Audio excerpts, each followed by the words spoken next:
What's up, everybody?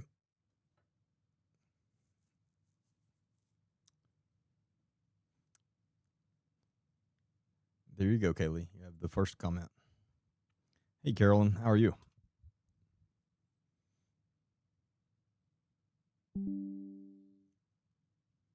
I apologize. I got a late start tonight. I was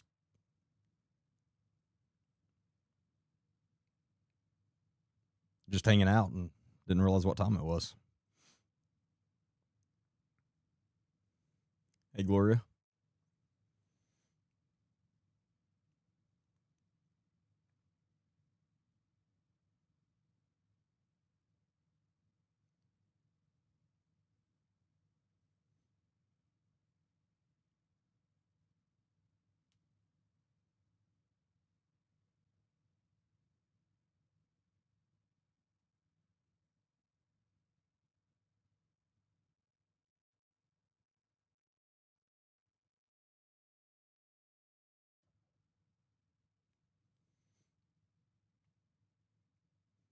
Hey, Rhonda.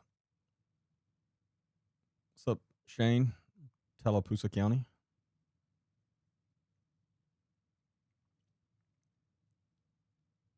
That is a county I'm not that familiar with.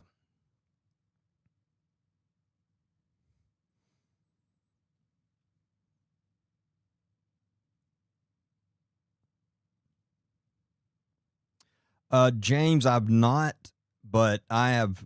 We're looking at it for sure. And I appreciate you sending that to us. Hey, Crystal, how are you?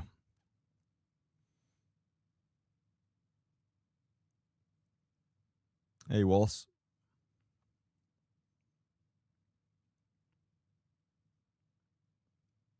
Well, I mean, I know where Tallapoosa County is. It's just a county I've not spent much time in. It's one of those very few counties that I'd never really worked in.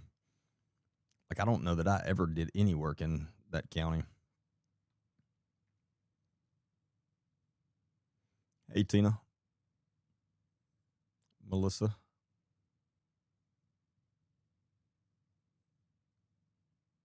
Amy.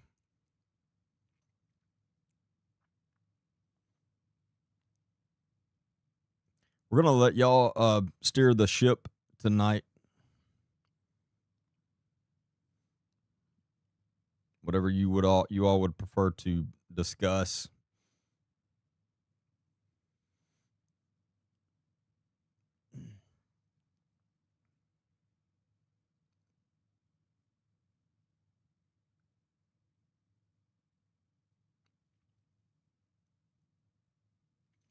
I don't even know how to. So I've been doing this literally right at almost a year. I've actually, this week will be a year from the first video I posted. So been at this a year, which it has been an unbelievable year. If I had no idea when I posted that first video that it was going to turn into anything at all. And I would have never guessed that this is what I'd be doing full time now. That I would have never guessed that. So it's been crazy. But a lot of crazy things have happened, and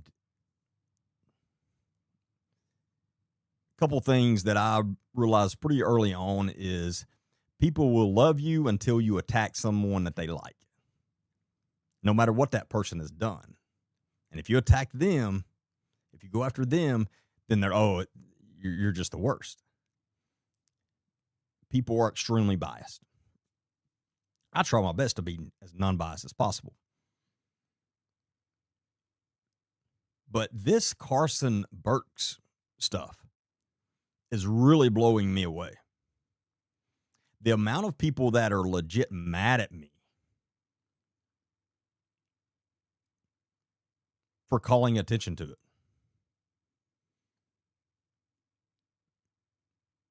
It's like people prefer to be in the dark on it, apparently. And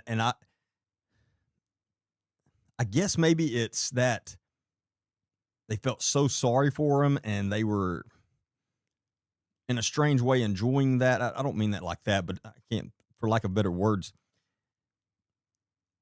And so they just still want to think of him as this completely innocent kid. And it's like they are mad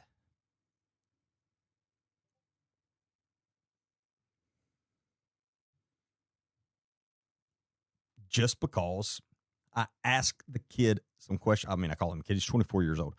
Just because I asked him some questions.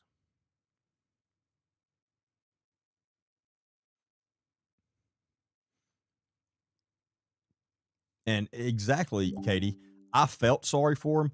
I still feel sorry for him. I do. I can't help that.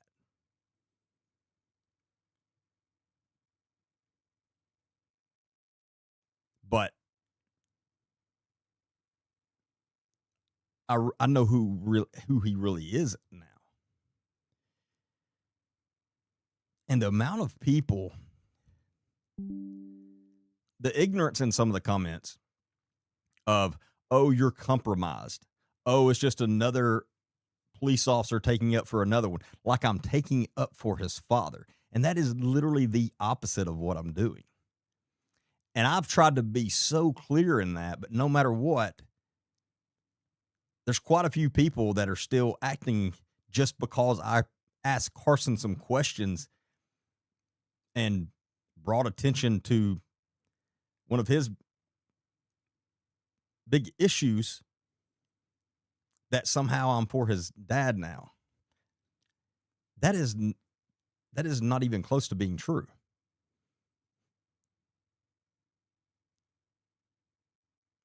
Both of these individuals are not good people. Now, Carson is still young. He still has some growing up to do, and I have hope that he will change. His father, he's not going to change. It's a lost cause. I have nothing for Travis Burks. He is an evil piece of shit. I have never, nor will I ever take up for him in any way whatsoever.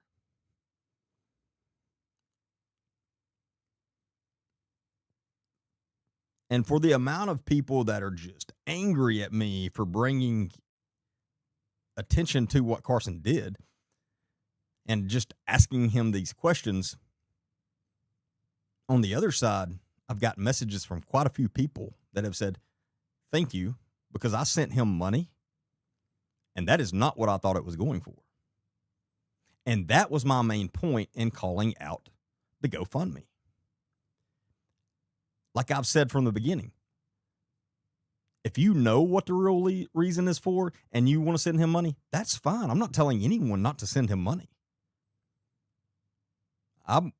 If you still want to send him money, know what it's for, I'm not judging you. It's your money. I don't care. I'm not telling anyone not to send him money. I just think, shocking, that people deserve to know where their money's going. And that's all I wanted to bring attention to. So if you still want to send them money, or if you're okay with what it's really for and you send them money, you're good. Okay, that's cool. But there have been quite a few people that, as I suspected, if I could speak, suspected, had no idea that he was involved in this other thing. Why? Because he has not brought it up at all. And I hate to still be harping on this and him, but it frustrates me that I brought him on my podcast to bring awareness to who his father really is. And I feel like I did that. I feel like we did that.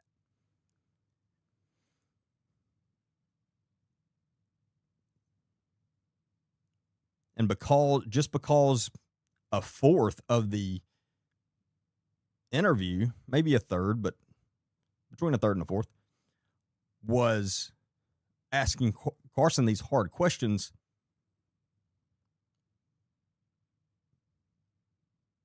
People are just mad.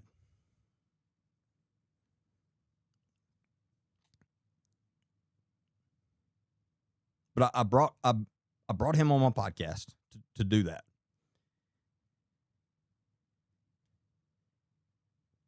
And the way he handled all of that pissed me off, and showed me, just the way he handled all that showed me who he really is. Having me on his live without me knowing it all, I don't understand that. It's like he wants to be sneaky just to be sneaky or something. I don't know. It didn't make any sense. Then as soon as we finished the interview, and I found out he had me on his live, I messaged him right then. I said, hey man, did you have us on your live? And what did he do? He immediately blocked me. He blocked me on TikTok, Facebook, immediately, within 5 minutes of us being finished with the interview.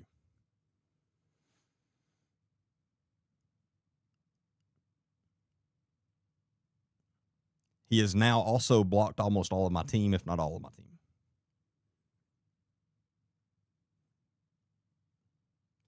You don't do those things unless you're trying to hide things. You don't. You don't start blocking people left and right unless you're trying to hide things.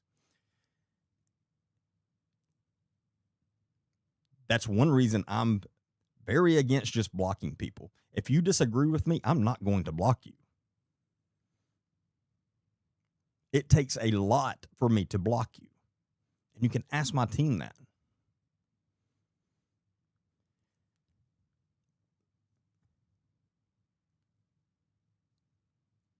Be wary of people, especially podcasters, content creators, whatever, that are constantly blocking a lot of people. What are they afraid of you hearing?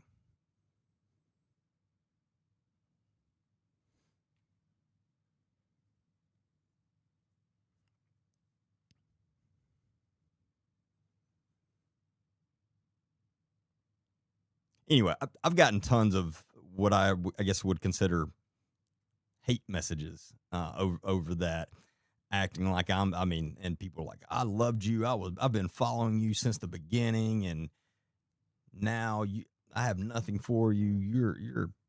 You're a horrible person. They were not saying it nicely like that, but you get the point. I was like, okay, I don't follow me anymore. I don't care, honestly. If that's the way you are, move on.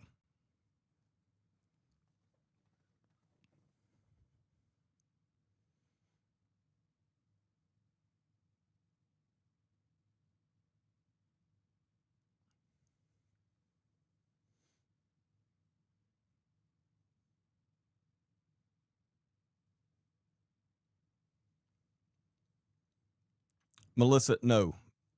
And anyone that does what I do will tell you that no, people don't want the truth. A lot of people, that's the last thing they want. They do not want the truth. They want to listen to someone that thinks exactly like them and agrees with everything they agree with. That seems like a very boring life to me. And it also tells me another thing about you, if you're one of those people, and there are a lot of them, you don't want to learn anything else for the rest of your life. And I can't imagine being like that. I want to learn every single day. And I know if I go about my day correctly, I will learn a lot of things. If I'm only listening to people that are just like me, how am I going to learn anything? I'm not. And when you refuse to listen to someone that doesn't agree with you, my question for you is, are you afraid they're going to change your mind?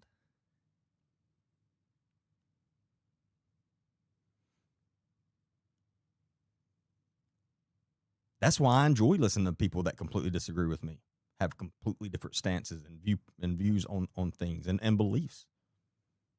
They may change my mind, and if they do, awesome.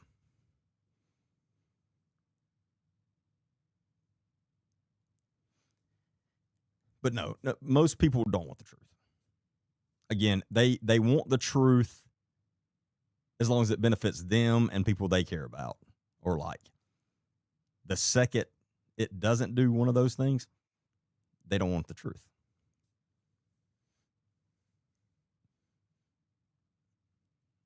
Exactly, Katie. Like Katie Hall said, I completely disagree with you often. And here I am, a follower and supporter.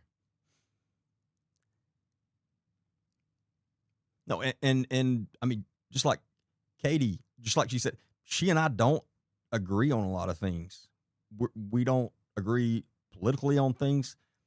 That's one reason I enjoy watching her stuff and following her so much, because I know she's intelligent and I just might learn something.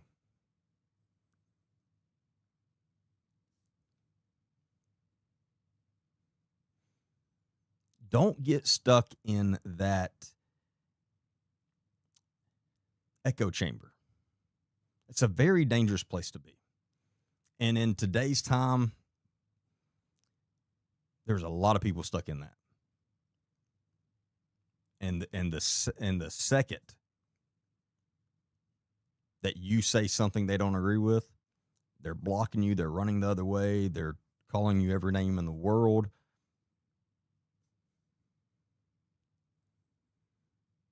Don't get stuck in that echo chamber.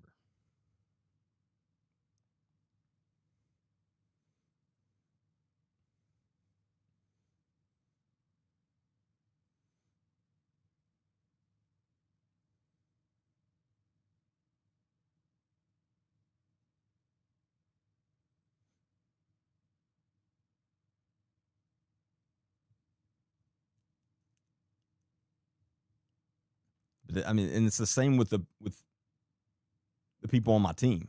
I don't want a team of people that think just like me. I don't want a team of people that have the same exact beliefs as me. I don't want a team of people that have the exact same political views as me. Again, if I had that, what good are we doing each other? We're not. I need to hear different viewpoints.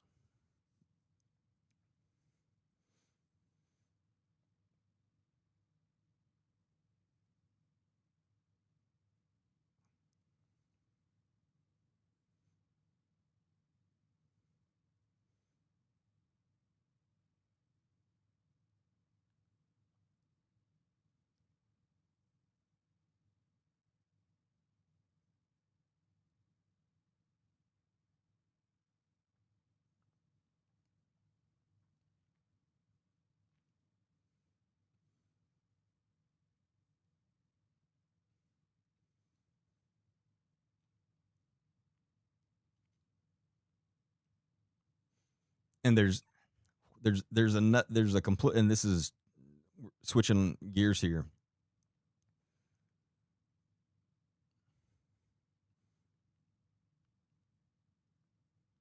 One thing that I've spent a lot of time, especially in the last 5, 6, 7 years, on is working on not letting my ego get in the way of things, especially get in the way of progress and my success. And it's hard for someone like me. Not letting your ego get in the way of things is very, very complicated. And it's something I work on every single day and probably will for the rest of my life. It's something I'll never be perfect at.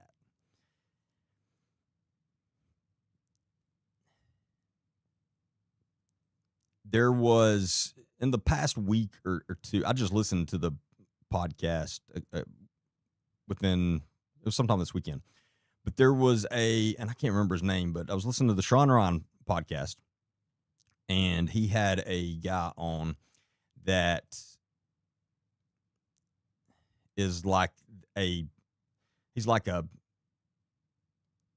Stoic expert. And like he's written a bunch of books on pretty much the same, like how to not let your ego get in the way of your success and get in the way of things. And so I've been working on this for a long time, and I've read books on it and things. And then that podcast came up, and I was like, oh, this is great. And it's a really great podcast, by the way. Make sure you go check it out. And that had me looking deeper into that subject again. And then, right out of nowhere, I see that exact thing on someone else's part getting in the way of something good. And I thought, that is a crazy coincidence that's all I've been thinking about lately. And then here it is. So thankfully, I was able to see that immediately. And number one, make sure that I wasn't doing that.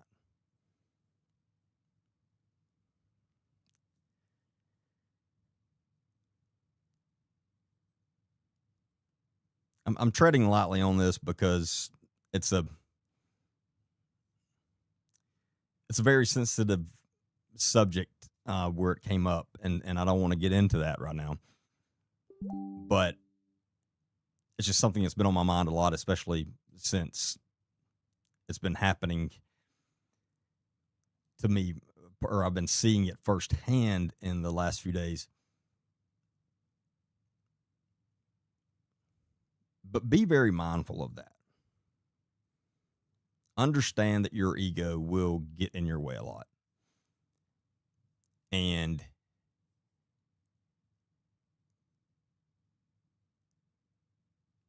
your ego will get in the way of your success more than anything.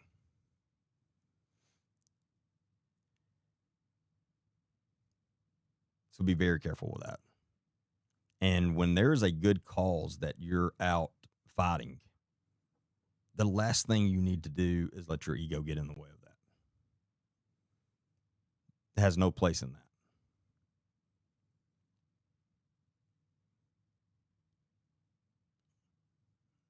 And if I would have learned that 20 years ago, my God, I would be way better off than I would be a lot more.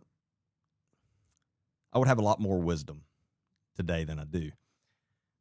But unfortunately, for most of us, it takes us quite a while to even start thinking about that and realizing it.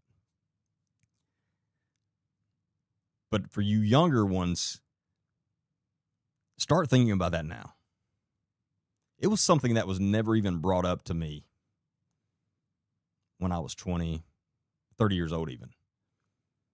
Nobody ever in my life said, hey, and said it exactly like that. Your ego will get in the way of your success. I'd never heard it put like that until at some point within the past 5-6 years that I was reading a book and it said it like that. I was like, wow. And that's when it really clicked to me that is true. Just be very careful of it. And understand that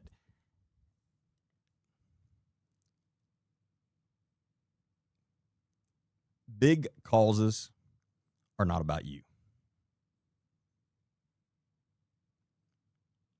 And if you're making them about you, you're doing it for the wrong reason, and you're only going to end up hurting the cause, not helping it.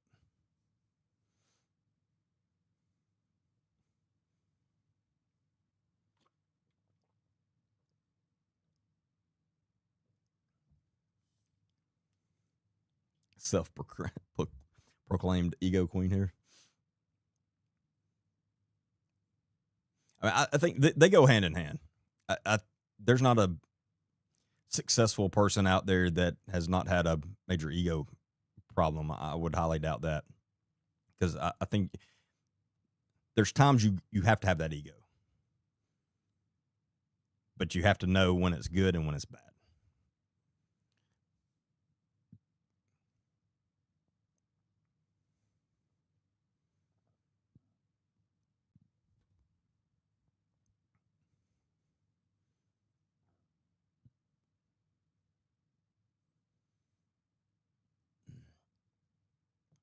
Did we ever get an update on May 11th of Berkey?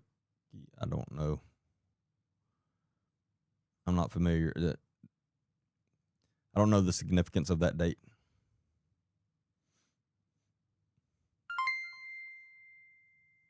What's up, Monica? Hey, thank you, Mary. I appreciate that. Oh, and before I forget, but I'm going to bring this up a few times tonight. If you have not seen, we have all the details of the public demonstration / peaceful protest up on. I made a post on Facebook and then also on our website, agentdbaker.com. You can go on there and you can see all the event details. And there's also around 10 volunteer spots. I think it's at least 10 that we need for that demonstration. So make sure you go to the website, agentdbaker.com, and sign up for one of those volunteer spots. It'd be very helpful, and I will be very thankful for you to do that. I think we've had 4 or 5, at least 4, maybe 5 sign up so far, which is awesome. But there's still plenty of spots available to be a part of. You don't have to be there every single day. I don't expect most to be there every single day.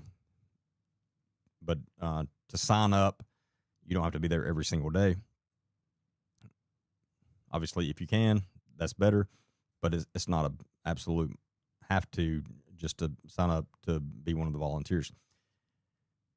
There's also a link on the website in the events, under that event tab, where you can donate money. That all of that will go towards buying waters and snacks and things like, mostly waters, but snacks, things like that for everyone attending.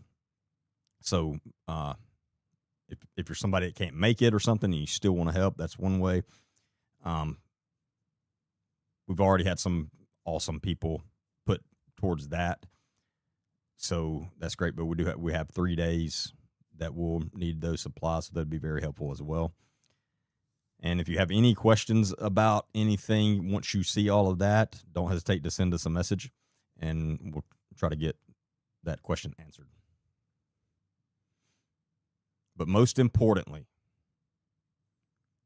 we just need as many people as possible to be there. It starts July the 23rd, which is this coming Thursday. And it'll be in the evening time Thursday. We're going to get started around 4 p.m.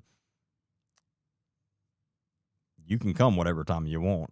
It's not, we don't have a locked gate so if you want to come earlier, that's awesome. But we're going to start around 4 p.m. and go till whenever Thursday, and then Friday and Saturday will be in the morning time. We'll get started around 8:30 in the morning and go for as long as we can handle the heat. Just depends on how the weather is. We're going to try to have a few tent areas set up to where little cooling stations. So hopefully we have good places for those. I know we'll have one good place, but we'll try to keep everybody as cool as possible. And again, have tons of water on hand so everybody stays hydrated and things like that.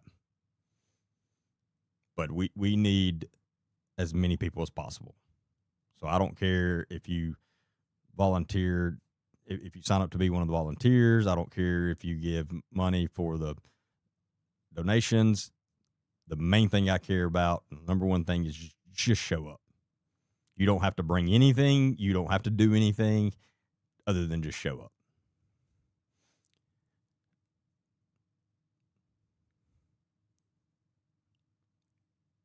This is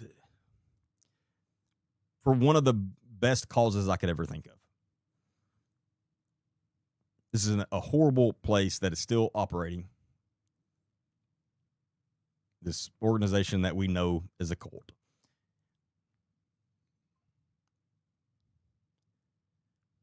More children have been harmed in that place than you could ever imagine. The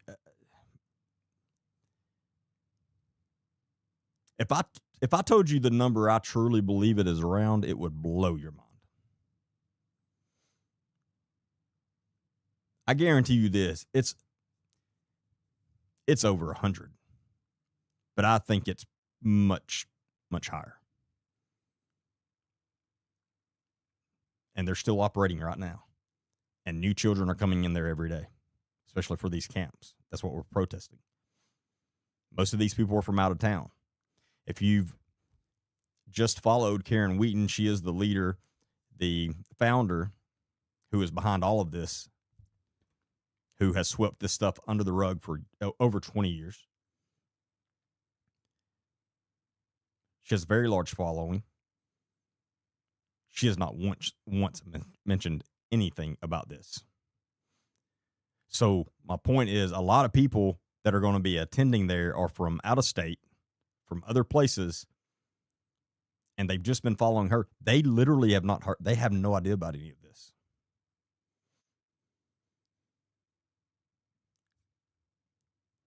It's one reason I talk about it as much as possible. And I ask you to share the videos and podcast as much as possible on that to get word out like that.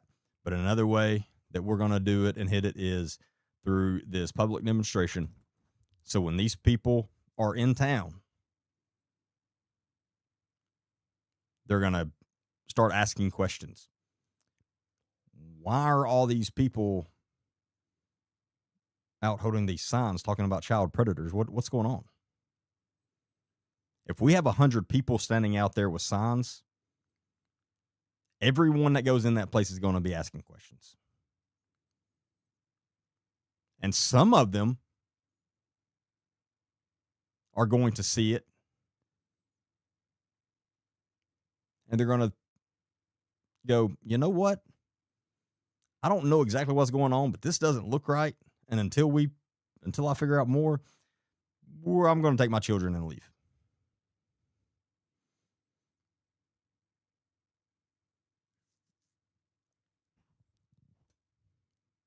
There's power in numbers.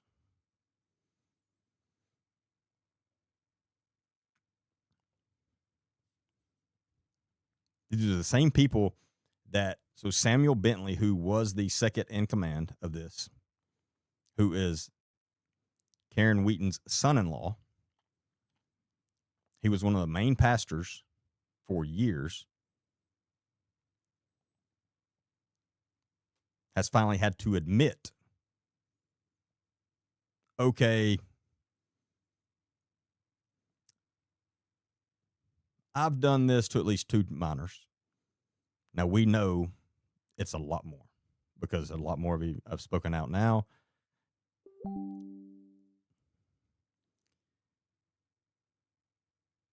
lot more of his victims, a lot more victims in general, because we now know of at least 8 known child predators that have been on staff there at one time or the other. At least 8. That's not a coincidence. Especially when one of the main ones was second in command of the entire cult.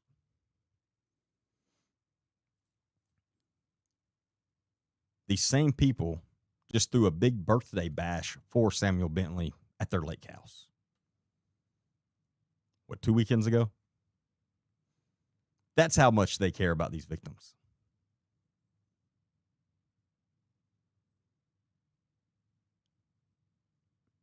They do not care anything about these victims. And I've had so many conversations this past week involving information on Karen Wheaton, very reliable information. And right now, I can't remember what all I can say, can talk about, and can't right now. So all I'm going to say right now is some of the things I've learned just in the past week about Karen Wheaton now, this is, I'm not exaggerating, this is so much worse than I ever imagined. This is so much bigger and worse than I ever imagined. Trust me, Karen Wheaton is nothing like she portrays herself. Yeah, the best way, Melissa just said disturbing. That's the best way I could put it.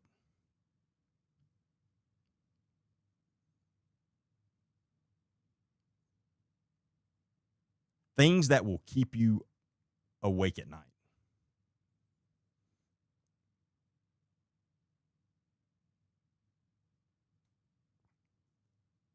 It doesn't get worse. I can I can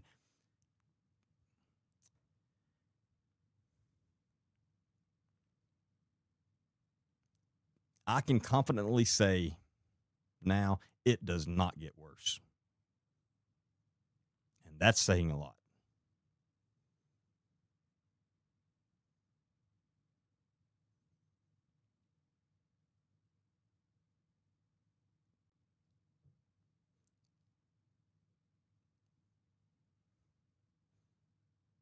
I had a conversation just in the last few days about it that I actually had to end. I ended the conversation a little early, and I had to walk out of my office,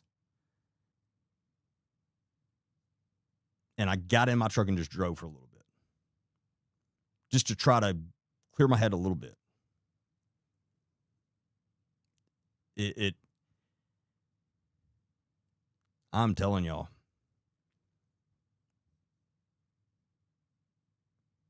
if they were to make, no joke, if they were to make a documentary about this and include all this stuff, it would be the worst document. It would be the most horrible documentary you ever saw.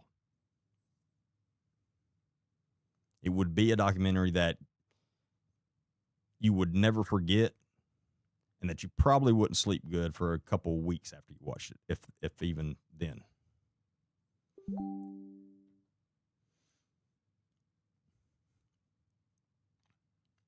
Why is this not on the news? Mainstream media does not cover child predator stuff.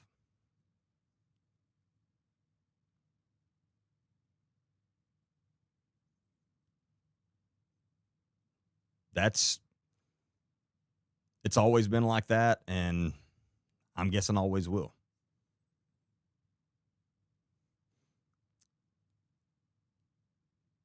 They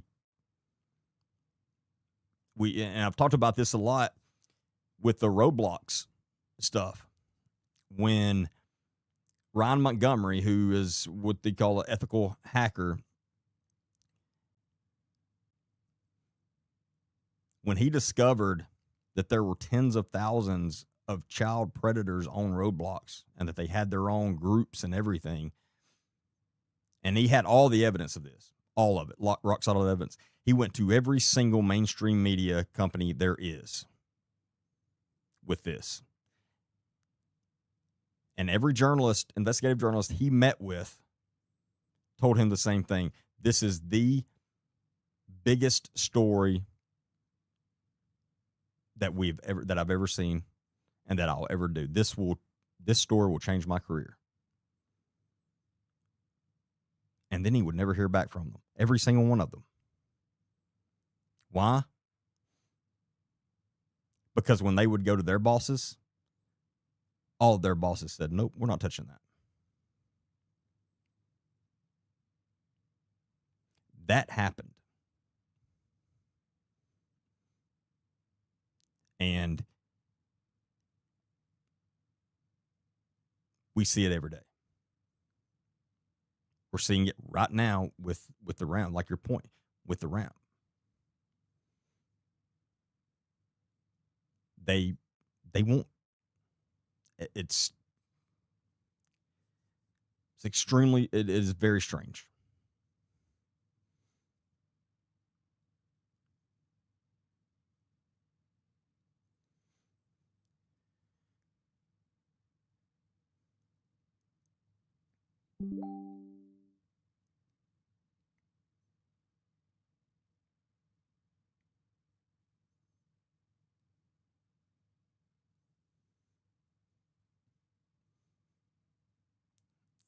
Yes, very well put, Mary. But you have to remember that she is using prayer from her followers and telling everyone that this is just the devil trying to come against her and the ramp. Most of the people are brainwashed because she uses religion. No, most of her followers are truly brainwashed. It's not a term that I'm just throwing around. They truly are. It's, I mean, the same with every cult. And that's one of the biggest issues right now. Because most of the people on the inside right now, they're not going to speak out because they are completely brainwashed.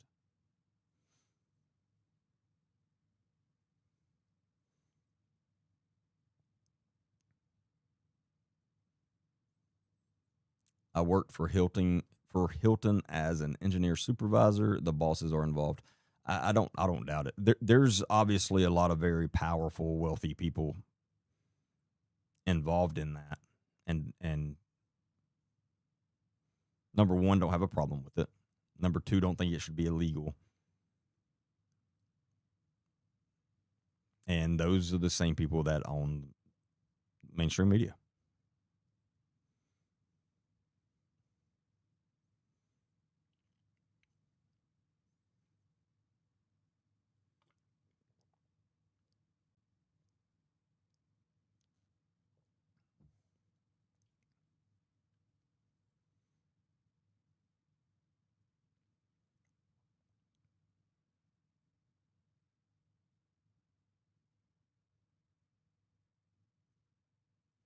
And we know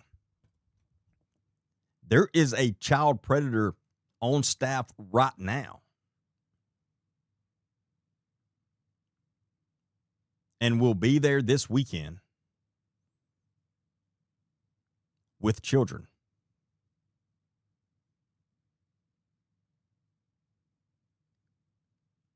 And Karen Wheaton can never say she didn't know.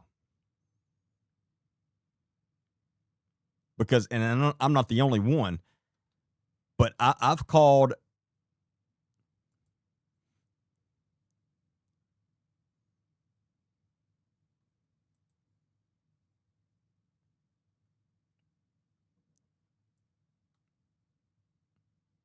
Hold on, my. Let's see, the camera's off a little bit.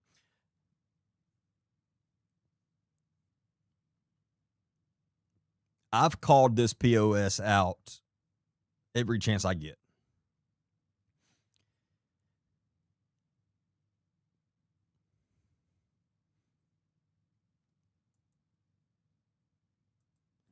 Steven Tyler Jordan. Steven Tyler Jordan is a child predator. He is on staff right now with the ramp.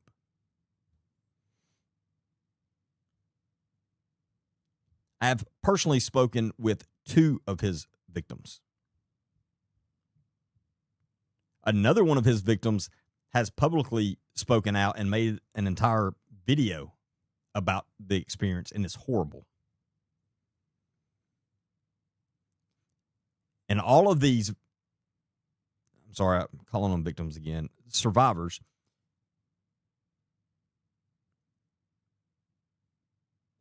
their stories are all the same. This POS likes young boys. And if I didn't know that for 100% fact, if I didn't have full proof, there's no way I'd be saying it right now. But I've challenged Steven Tyler Jordan. Hey, if I'm lying, sue me.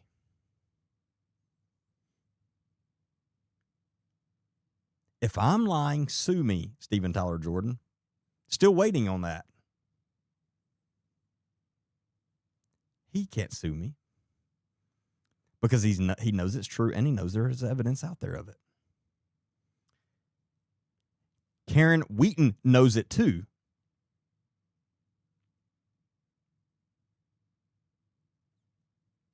And he's still right there.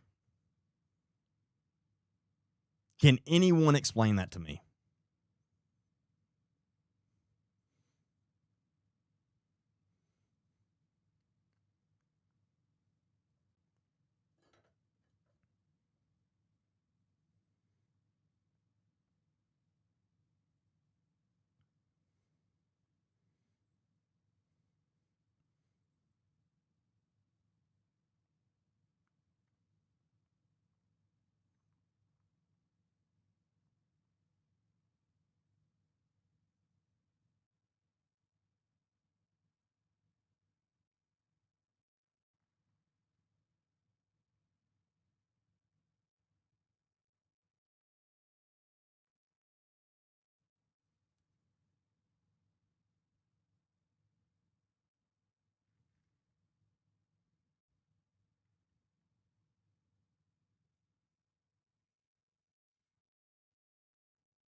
TikTok's restricting me again for bullying. I'll admit I'm bullying child predators. Sorry, TikTok.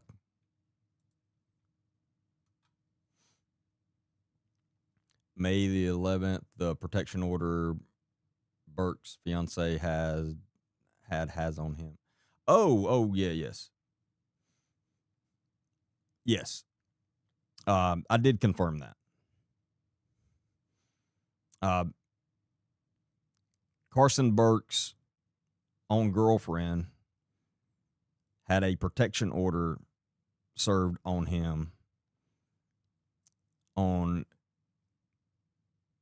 May the 11th of 23. So it's been a little over 2 years ago.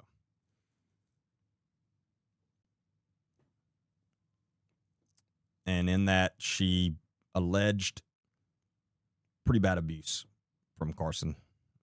And obviously the courts believed it, at least enough to issue the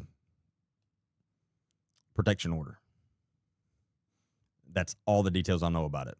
I don't know where it went after that. I don't know how long it stood, but it definitely did happen.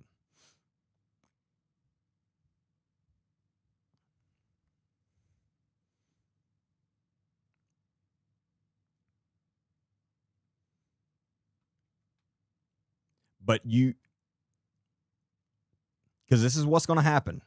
At some point, Steven Tyler Jordan is going to mess with the wrong person, just like Samuel Bentley finally did. And they're going to have a family that Karen Wheaton's not going to be able to shut up or pay off. And then Karen's going to come out with the same speech that she did with Samuel and say, I didn't know.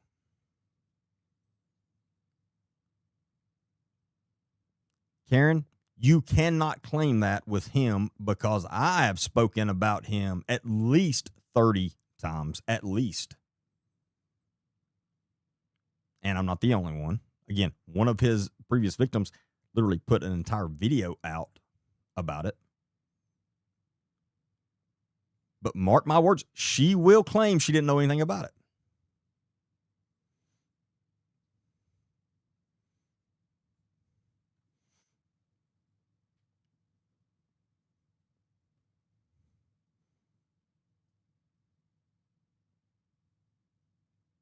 Steven Tyler Jordan. And almost every time I call him out, he will change his name on Facebook like that's going to do something.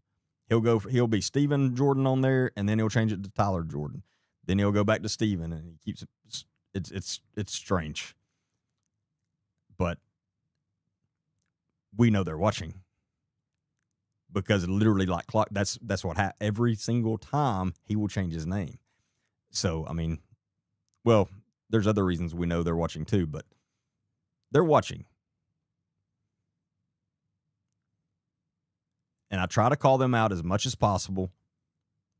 For one, so people know, especially parents with children, especially in that area, keep your child, especially if it's a young boy, away from Stephen Tyler Jordan. Because he has no shame. And even when he's told to stop, he will still push it.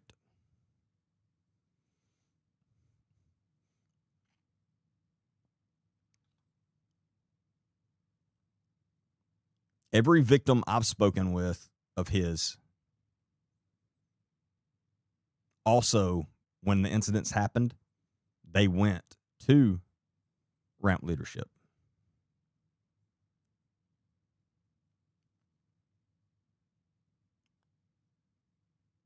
One of them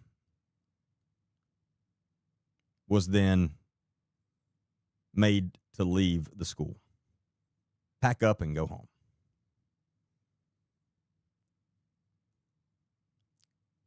One of them was told, it's not exactly as bad as you think it is. It's not that big of a deal. That's what they were told.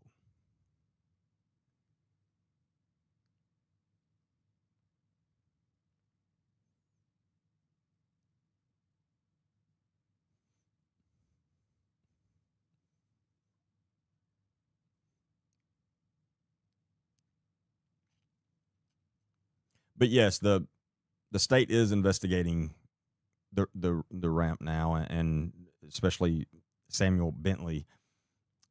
State Bureau of Investigations, SBI, is investigating, and I feel very confident that they're going to do a very thorough investigation, and at the end, a lot of people are going,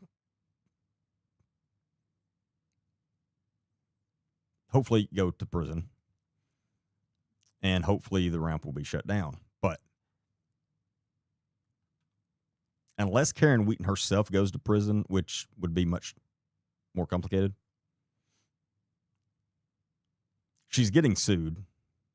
I know, well, we know of at least 2 lawsuits now against her, but there's probably more, but we also know there's way more coming.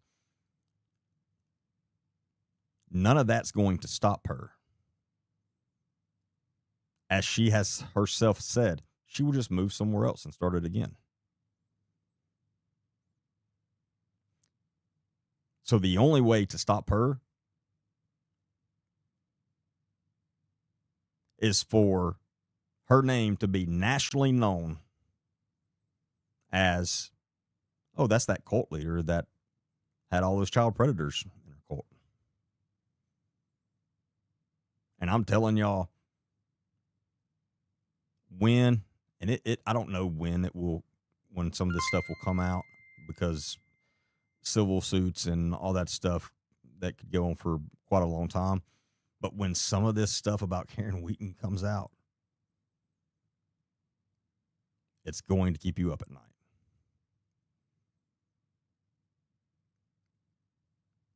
Hey, thank you, Carla. I appreciate that.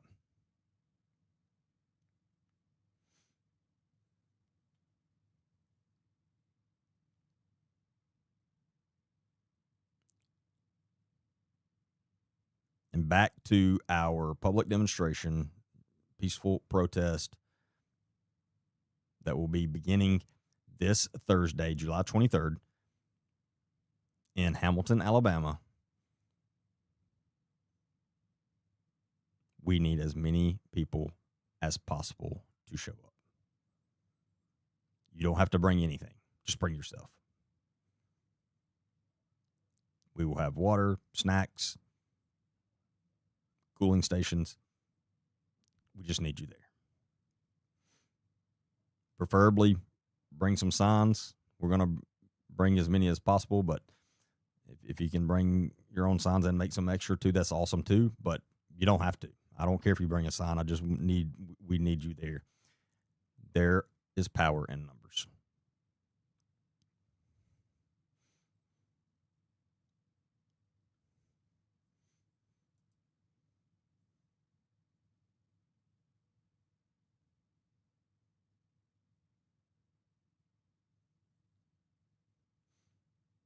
And yes, thank you, Melissa. And yeah, you can find all the details about the event on at agentdbaker.com on our website. You can't miss it. There's a whole event tab. All the details, the map, exactly where we'll be, all that stuff, times, everything.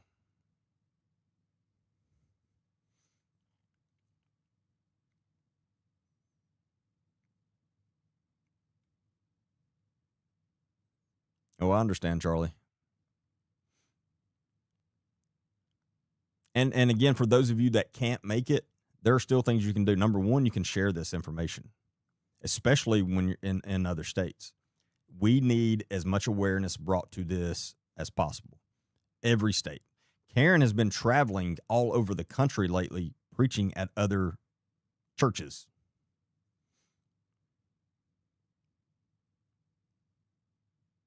So share this stuff out.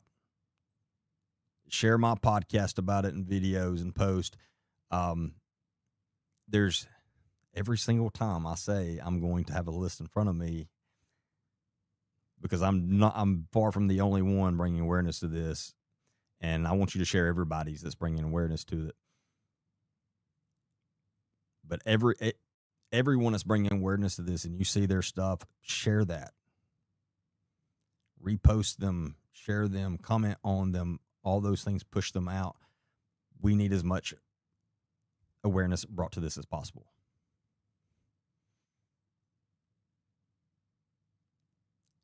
Still, almost every single live, I think it's probably happened on here. There will be people on that say, I've not heard anything about this.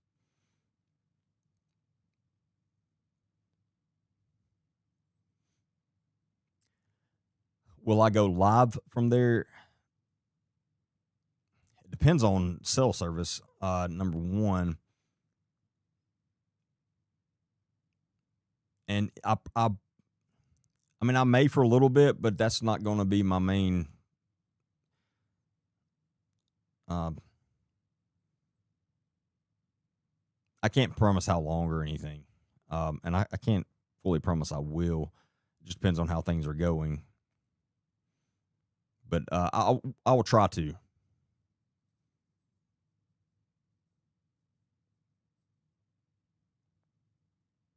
I had a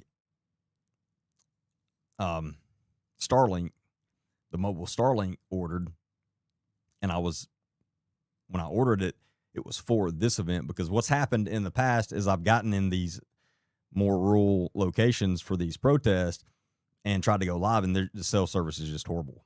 And it happened in Fayette County. It even happened up in Colbert County. And so I was like, I got to fix this. And so I ordered one of those mobile Starlinks specifically for these types of things, and it keeps on getting delayed, so I don't think it's going to get here now. So if by chance it does, then I will take my computer and stuff, and we can definitely go live for a little bit. But if not, I'm still trying to go live from cell phones.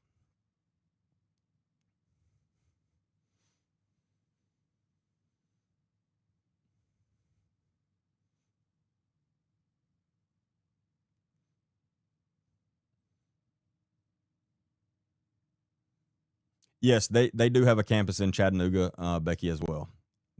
So the ramp has a. Thank you for bringing that up too. The ramp has their main campus is in Hamilton, Alabama. They also have a campus in Chattanooga, Tennessee, and they also have a campus in the UK.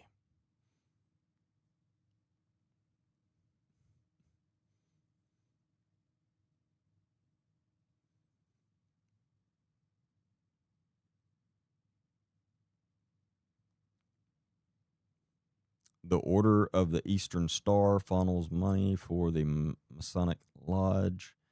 That's where the money is.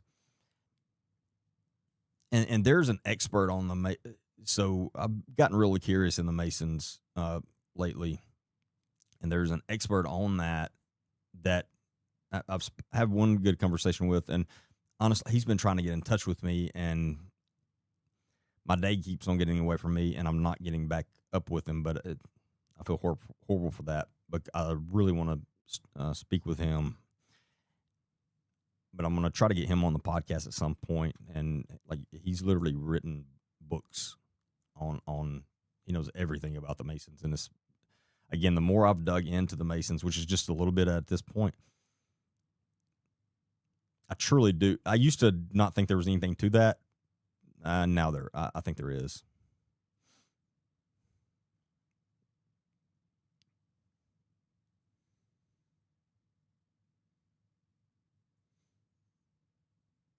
Yeah, I don't. The only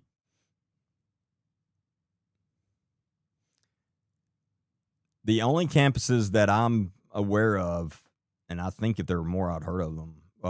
As far as the ramp, are Hamilton, Chattanooga, and the UK.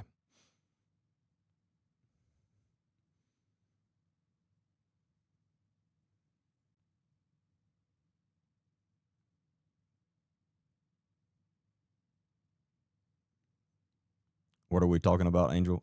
Kind of everything. I've been rambling a little bit tonight, I feel like.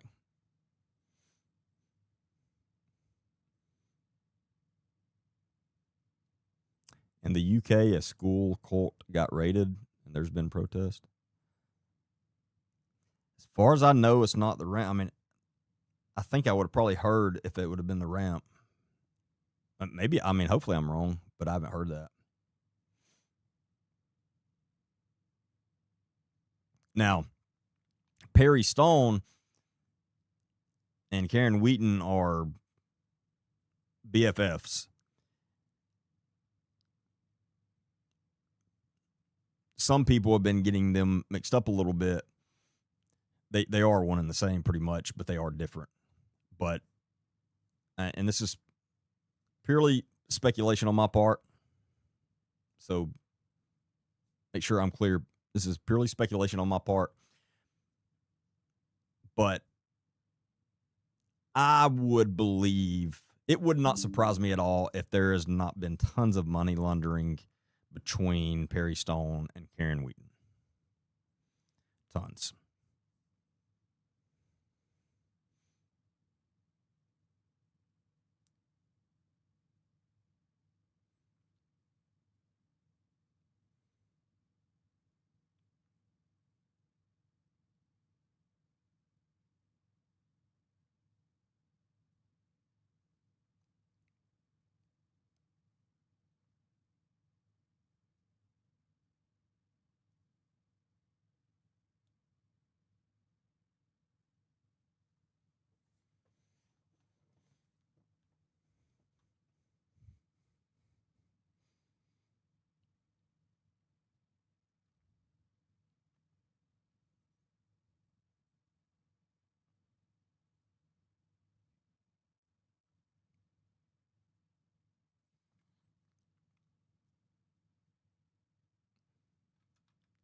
Yeah, that's not a bad idea, Bambi, Rita.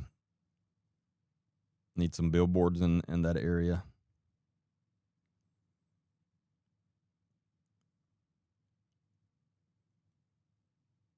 And if she does try to move to another city, that is something we will definitely need to do, amongst other things.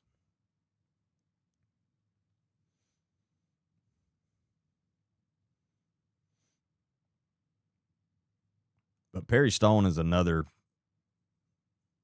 evil POS.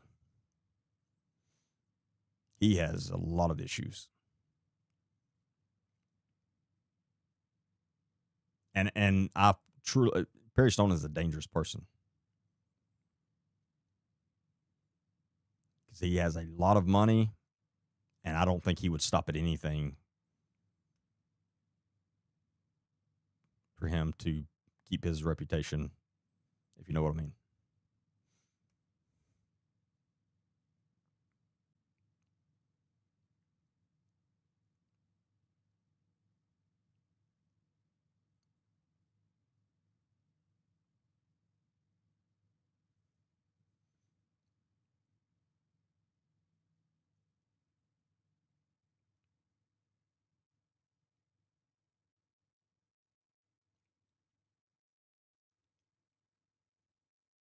Pink room with dolls.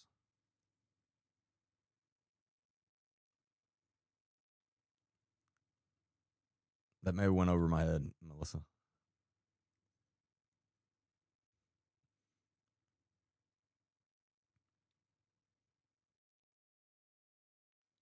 Sad part, citizens in that town, they live in fear. What you think? Are you talking about in Hamilton?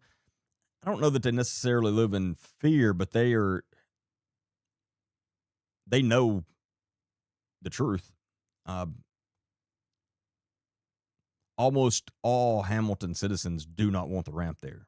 They know what it is, and they don't want it there. Now there are quite a few that are afraid to speak out because of it, but I don't know if that's logical or not. I'm not saying it's not, but thankfully there are also a lot that are not afraid to speak out.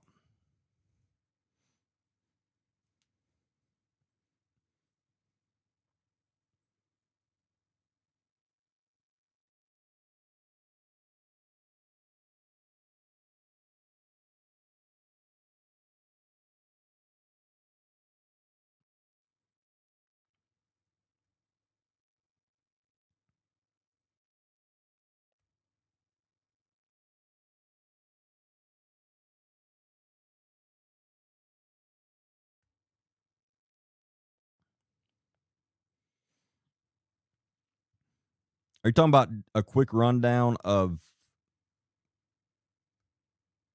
like literally what we'll be doing at the protest during the protest?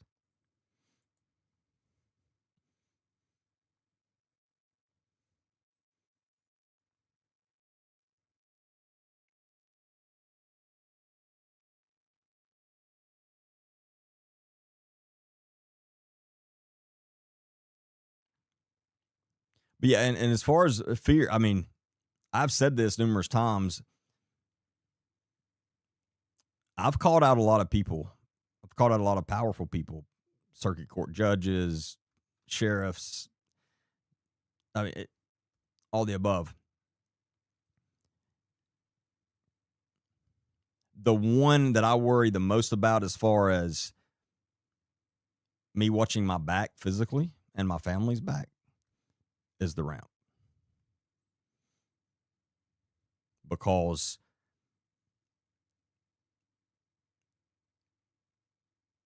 again, people that have a lot of money like that will not stop at anything to save their money and to save what they have. And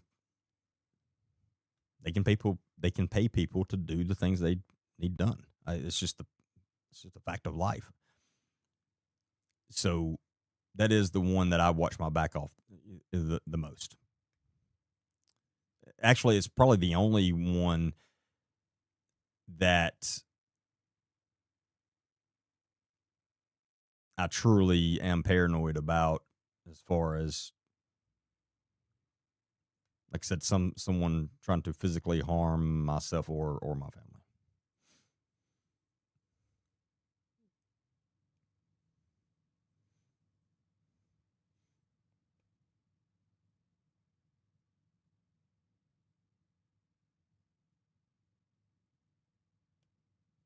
Oh, why weird? I kind of did a while ago. So the ramp is a cult disguised as a ministry, based out of the main campuses in Hamilton, Alabama, and the leader, founder Karen Wheaton, is just an evil. A lot of words you can input there. Her own son-in-law, Samuel Bentley, who was second in command of the entire organization, one of the main pastors, was forced a couple months ago to finally admit that he had been harming younger children. And we know that's been going on for over 20 years. We know that Karen Wheaton has been covering up this stuff for over 20 years. Along with Samuel Bentley, who we no doubt is a child predator, there are at least 7 other known child predators that have been on staff at the ramp at one point or another. We know of at least one child predator on staff right now. Now, those are the ones we know about. There's no way that's the only ones.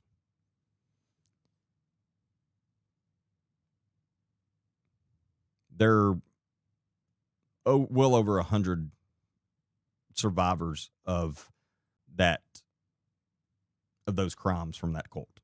Now, thankfully, a lot of them are speaking out now. Some privately to law enforcement and attorneys, some publicly, but there are thankfully a lot that are speaking out. So was that a good synopsis?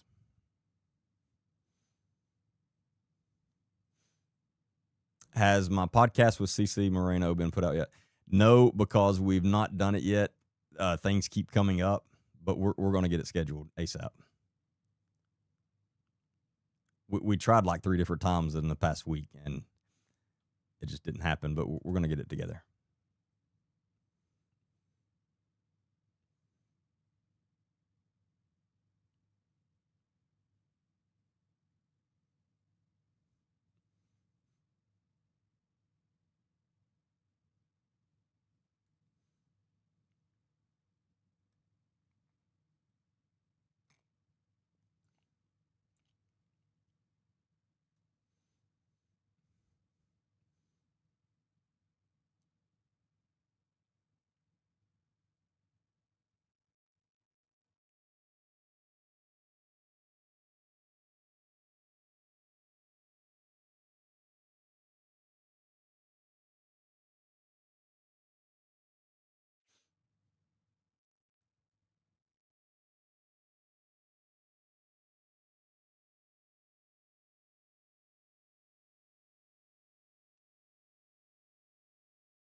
Yeah, the main yes, there are investigations ongoing, but the main problem is they're still up and running right now.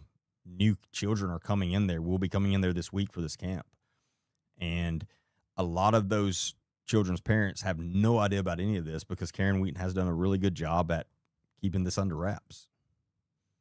And so we need everyone to know and to be aware. And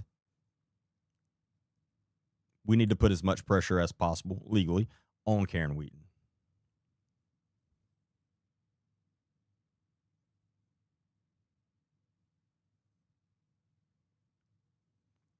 The Tim Tebow Foundation is making a huge impact on ending predators before it happens. Yeah, no, he's doing awesome things. Yeah, he and his organization are doing amazing things. We need a lot more people like him.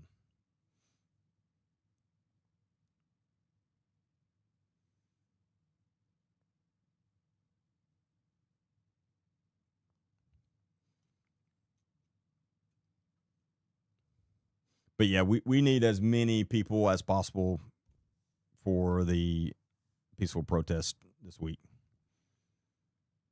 So again, please try your best to come, show up, even if it's for an hour. Again, however long you can stay is fine. Just please try to show up. Tell all your family, friends.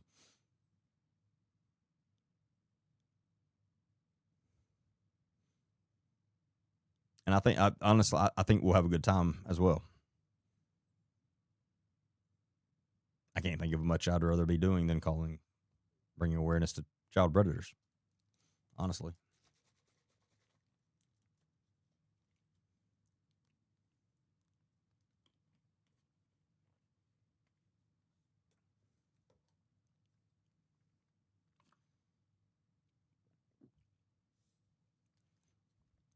Hamilton, Alabama is located up in the western part of the state of Alabama. It's right on the Alabama Mississippi border. It's about an hour and a half from Birmingham.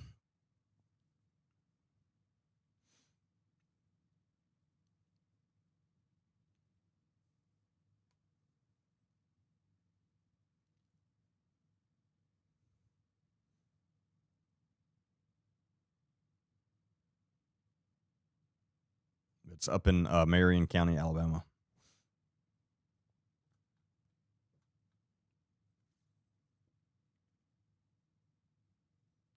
And it's northwest of Birmingham. I should have said that.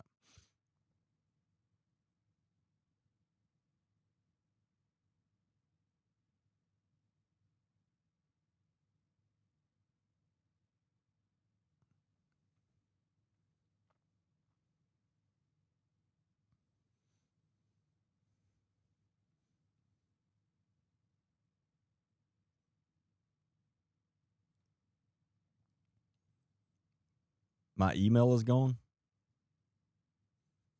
If anyone is wanting to email, you can go to our website, agentdbaker.com, and there's a contact link button there. You can't miss it, and that's the best way to message us.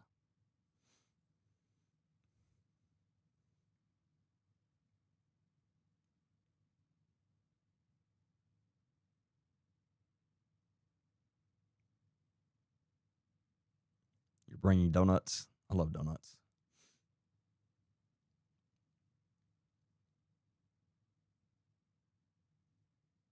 Thank you, Blissed. Yeah, agentdbaker.com is the website, and you can find all the event details on there, maps. I mean, everything is on there. And if you still have any questions, feel free to message us, to email us.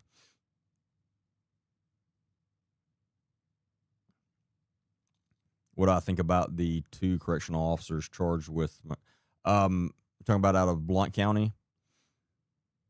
I mean, it's horrible. There's no excuse.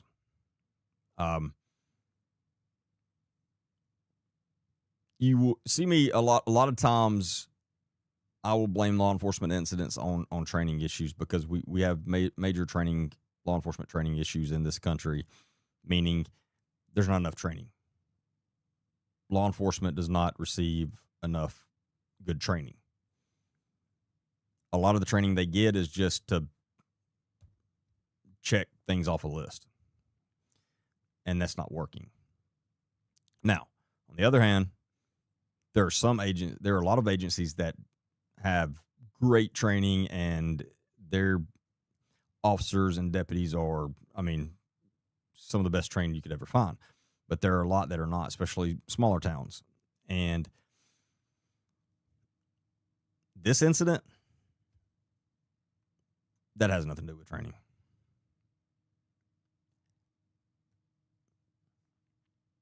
No, anyone with any sense at all would have known what they were doing was not right. And there's no excuse. I think they'll get what they deserve and go to federal prison for a long time.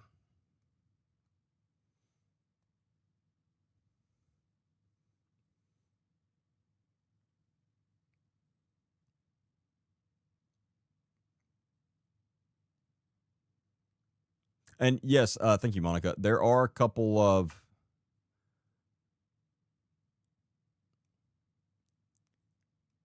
really nice hotels there in Hamilton. I don't know our definition of really nice. There are some like normal hotels there, though, in all seriousness, for sure. And there are quite a few Airbnbs. Yeah, if you need to go, if you're coming from out of town and need to stay, there's a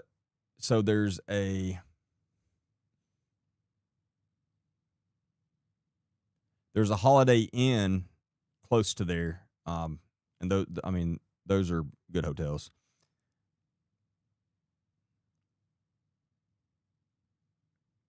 Yeah, there are places for you to stay if you need to stay.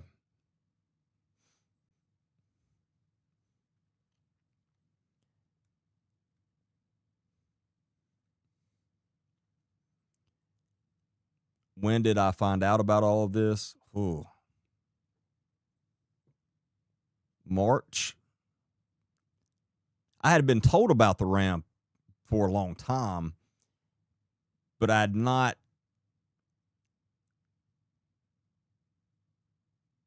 I did not realize what was truly going on and how bad it was. And then in March, when Samuel Bentley had to admit what he was doing, that's when it really caught my attention, and we started digging in and started realizing how horrible it was. It was one of those things where when I realized that at that point, we looked back and we had quite a few people that had been trying to tell us for a long time. You have to understand. We get so many messages and so many people, like so many things that people want us to cover, and it's just impossible for us to look into all of it. It's just too much, and so we have to kind of go through and pick out the things that we think needs the most attention brought to it at that time. And that was just one that kind of slipped through for me, unfortunately, until then. And then I was like, wow, this is really bad.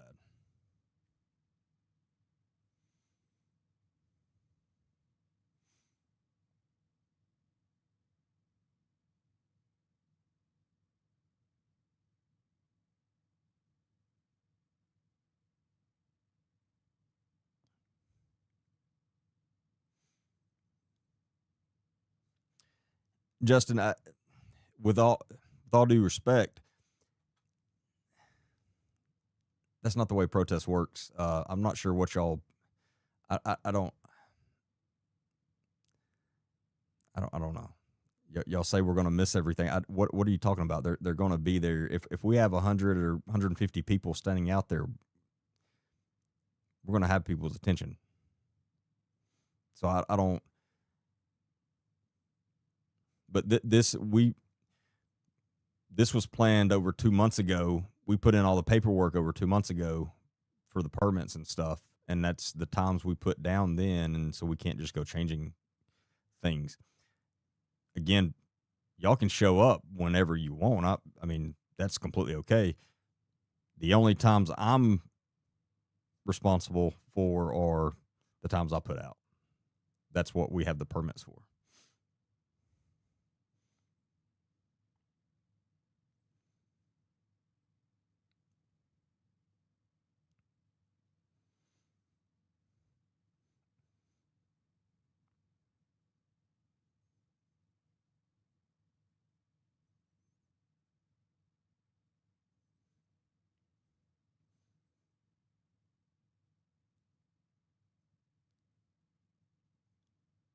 Yeah, we started planning this well over 2 months ago. Put in all the paperwork for it and everything. I've met with the chief, the police chief up there, and so now we got everything good to go.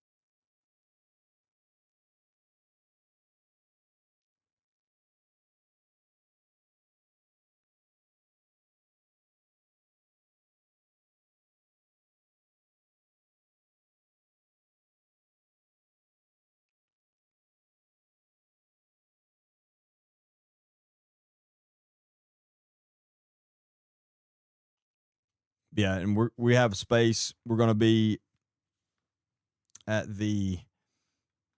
Let me pull it up so I don't say it wrong.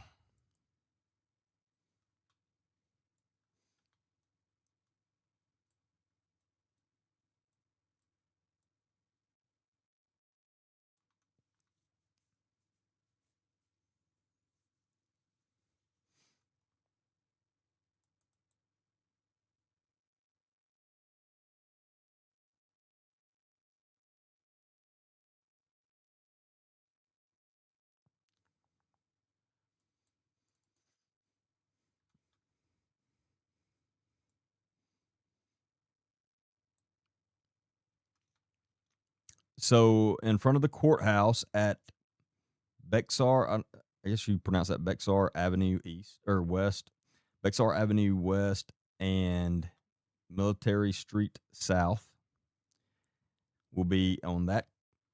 We have an area at that corner, that intersection, and then directly in front of the ramp on the public sidewalk. The They will have the sidewalk roped off for us there, and so we will be right there directly in front of the ramp on that public sidewalk in that area, and then up the road there at that intersection.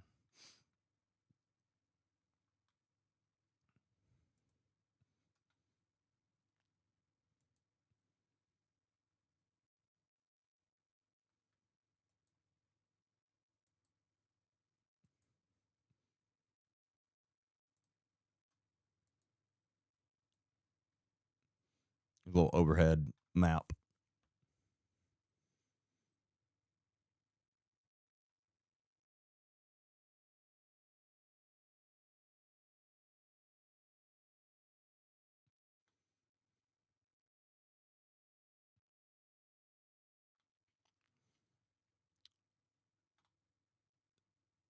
So up on the left up here is the courthouse right there at that intersection, and then down on the bottom right is right directly in front of the ramp, right there, just up from the Pizza Hut, but directly right and directly in front of the ramp.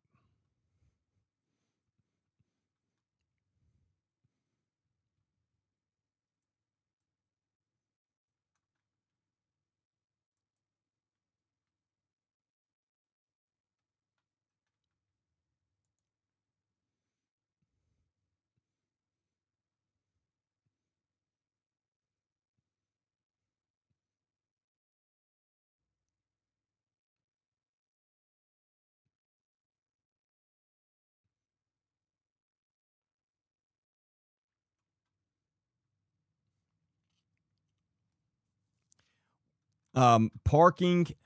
How we talked about. I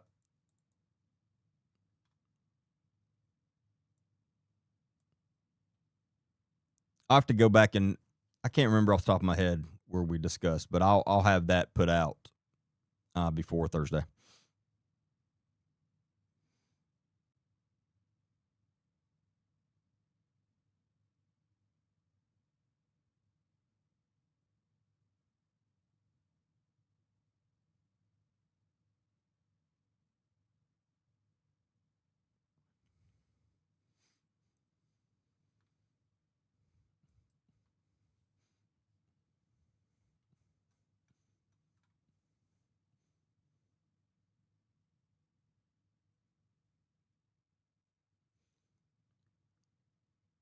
I know, Sienna. I've been trying to get merch out for so long. It is, for some reason, it has become the most complicated thing ever. I don't. It just. I'm trying. We're trying. Every time I think we've got it set up perfectly, we don't. And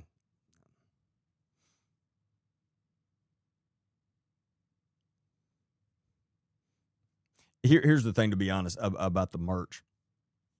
I don't know anything about that stuff, nor do I have time to sit down and learn it and all that. I don't. And I can't find anybody that does, to be honest with you. So I don't know. We'll get it at some point. I don't know. I had no idea it was that going to be that complicated to find someone that knew how to do that stuff. I had no idea, but apparently it's a good business to get into. There's hardly anyone that knows how to do it. So I don't know.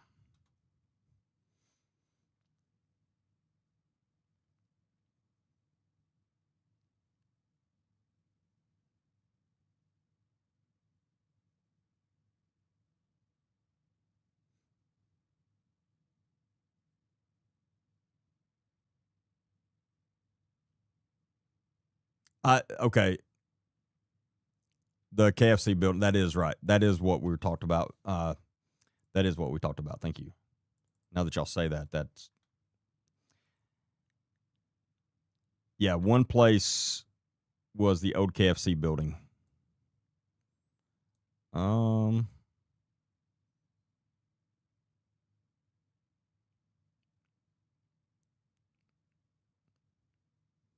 glad you brought that up because I'd not thought about that again. So I need to get that put on the information as well.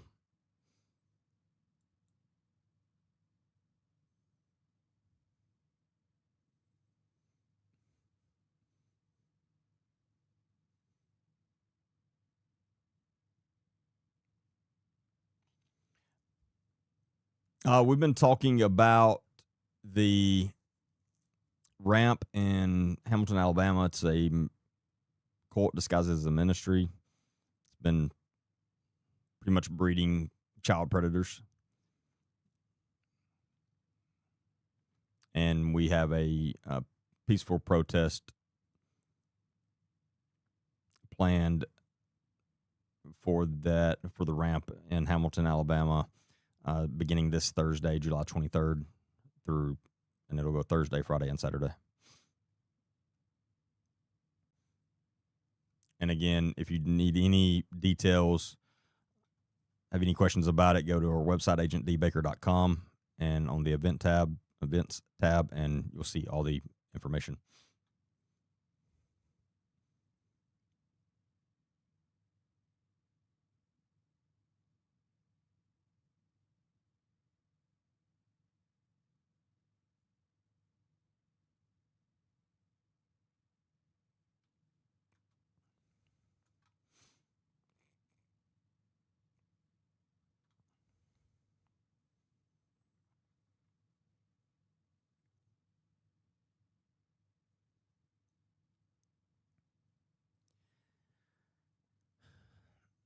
TikTok's trying to restrict me again. I'm gonna have to log off TikTok and then right back on, so they don't ban me. I don't know what I said. What did I say? This is getting so frustrating with TikTok. So if you're on TikTok, I'll be right back on.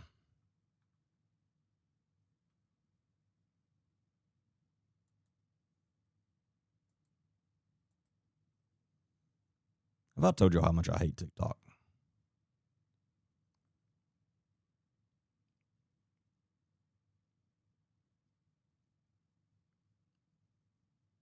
This business is so frustrating at times, honestly.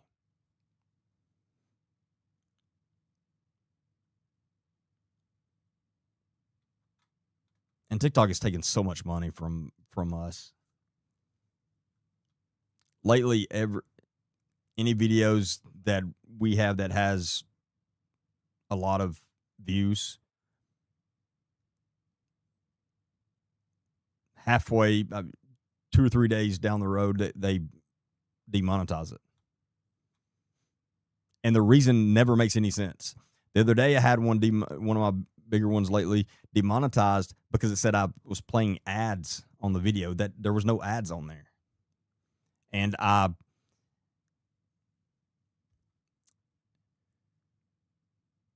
whatever you call it,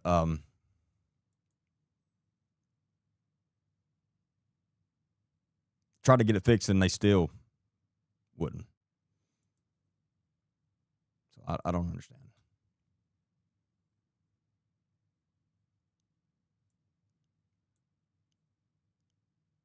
It shouldn't be right, though. They shouldn't just be able to take money from you like that.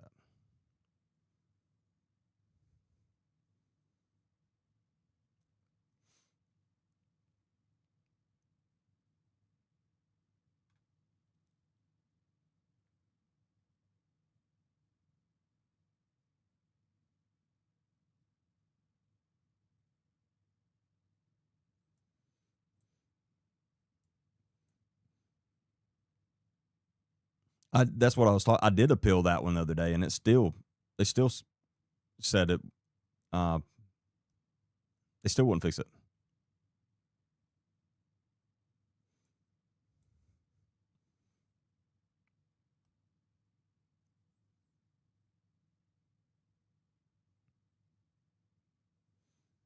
There's no way they don't do that on purpose.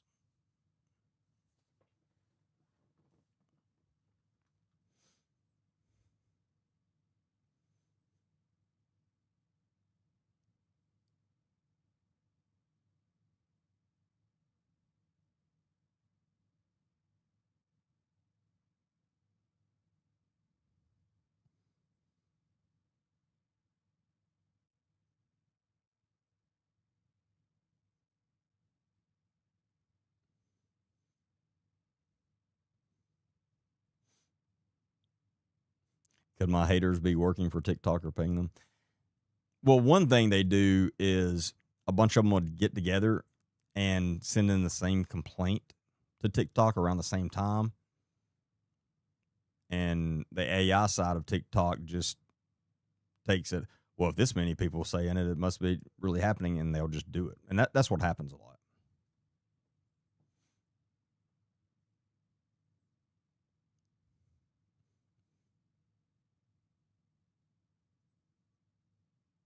Yeah, I'm back on TikTok now.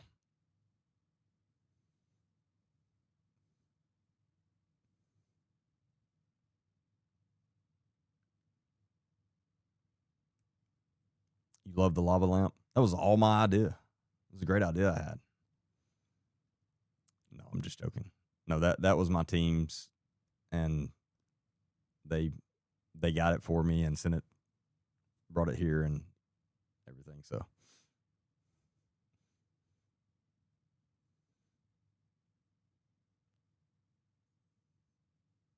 get CC on it. CC Dixon Moreno has become one of my favorite people, by the way. If you're not following her, you are missing out.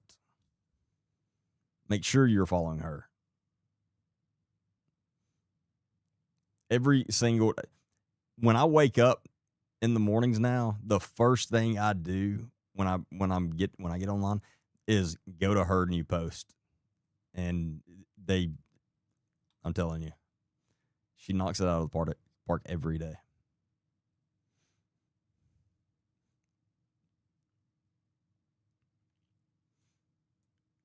No, she's hilarious, and she's extremely intelligent, and she's just it.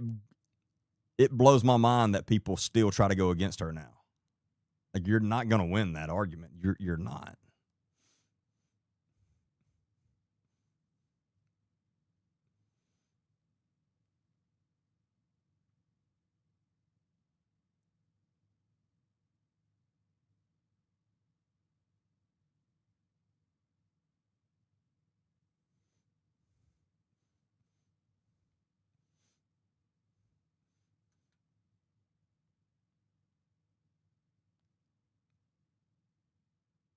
Where did everyone go? Well, you're all we need, Ashley.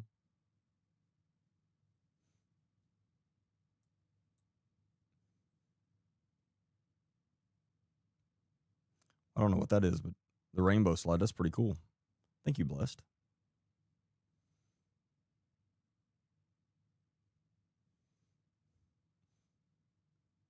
Am I going to make it out to a PCHS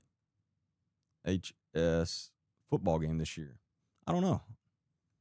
I will try. I would like to, actually.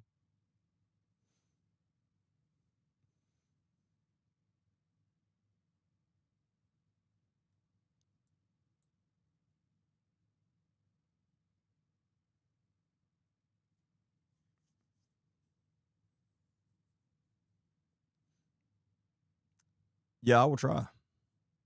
It's been a couple years since I went to one. Actually, I think the last one I went to was my 20-year high school reunion, which was 3 years ago.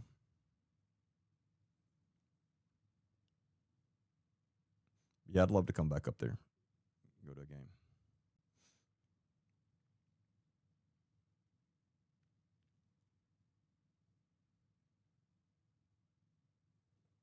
What's up, Amanda?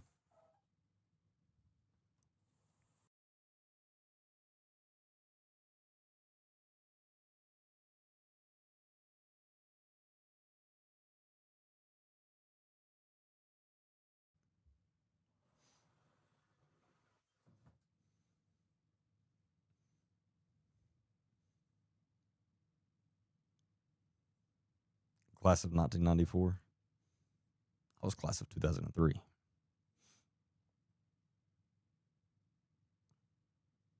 Which is still crazy to me. That was over 20 years ago. That's nuts.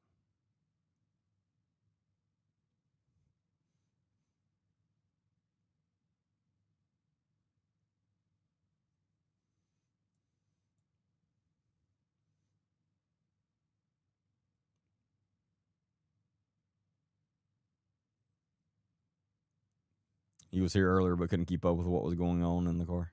It's hard to keep up with me on lives. I ramble and I jump from subject to subject so often. I try to do better, but I don't know that I've actually gotten any better at it.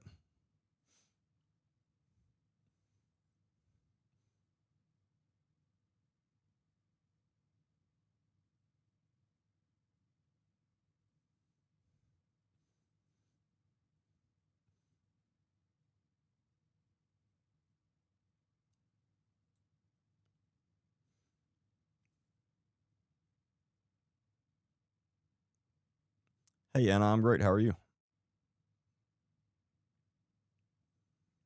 Y'all need Fox t-shirts. They, what's the ones? What's the ones that y'all that? Who was it? Was it Rodrigo that has some on Amazon? I can't remember what they said now.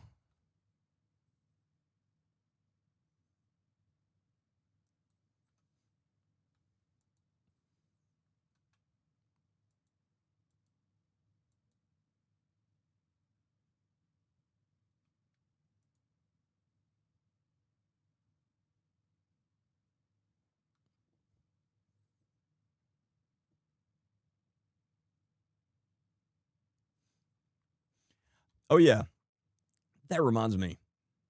Do y'all like the plain background, or do y'all like the with the other light, like the blue lights or something in the back?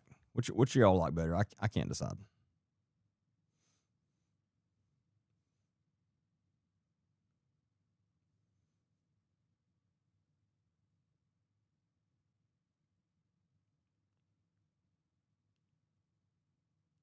Dreading going to work tomorrow.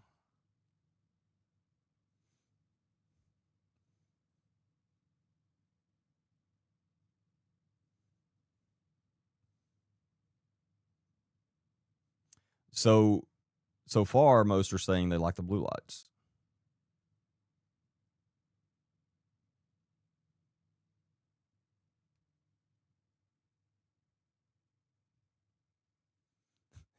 If my background reflected my moods, it'd be red most of the time on here. That's for sure.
See, red looks pink.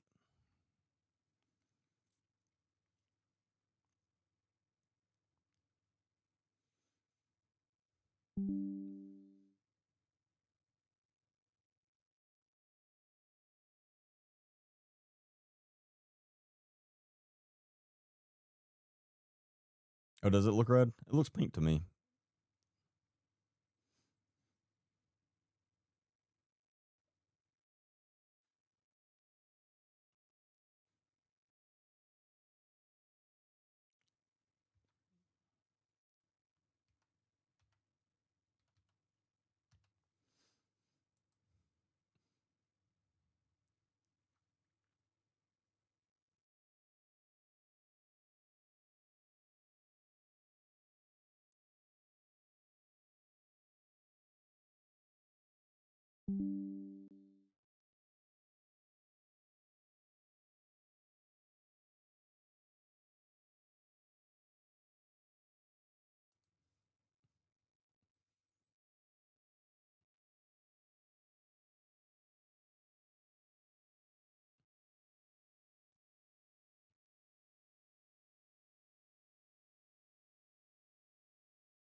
Looks like a kid's music video.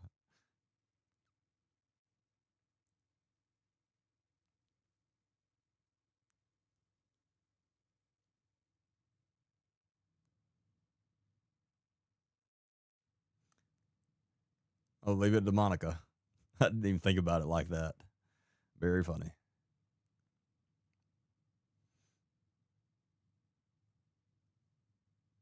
No, it's a real background. It's a real wall.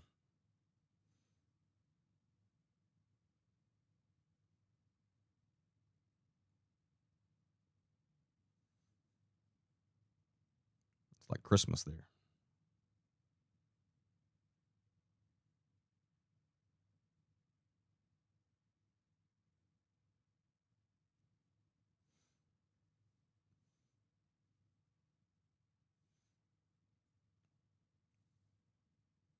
What's the topic tonight? Currently, I don't know. I don't know how we got here. I don't know. We're talking about red lights and green lights, and I don't know. I don't know how we got here. You do know what those red lights mean. So when I was in college, we lived beside one of the times we lived beside these girls that were just funny, and they they would always put a like on the weekends they would put a red light bulb out by their front door, and some people would be like, "What they got the red light for?" And like it just went over some people's heads. I don't know why I just thought about that. That's what it made. That's what it reminded me of.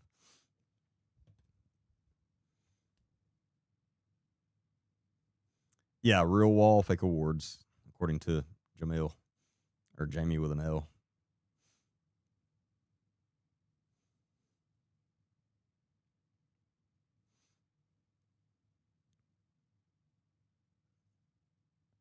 All right, I don't know what I'm doing.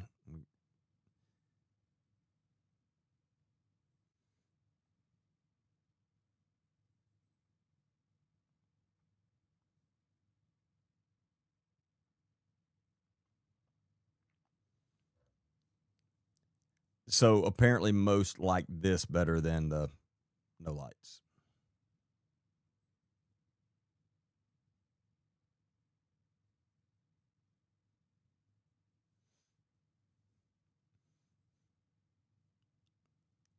TLC.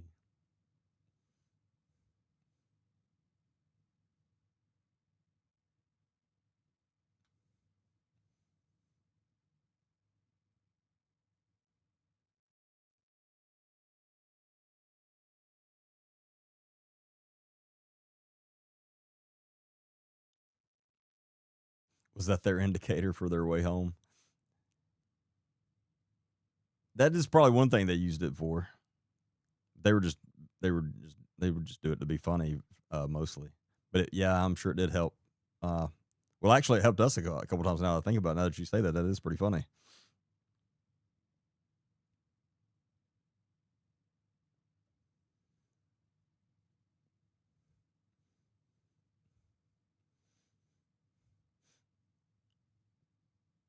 I don't think blue is sadness.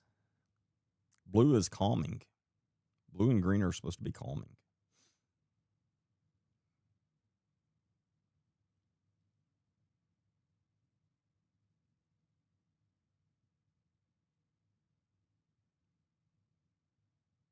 I'm so OCD though. Like I will research every little thing, and I can't remember exactly what. There was a reason I've done the blue from the when I started it, um, because like I did full research into what color light should I have in my background for whatever, and somehow I came to the conclusion of blue. Again, it's been so long ago now I can't remember the exact reason, but it wasn't just randomly putting a color up.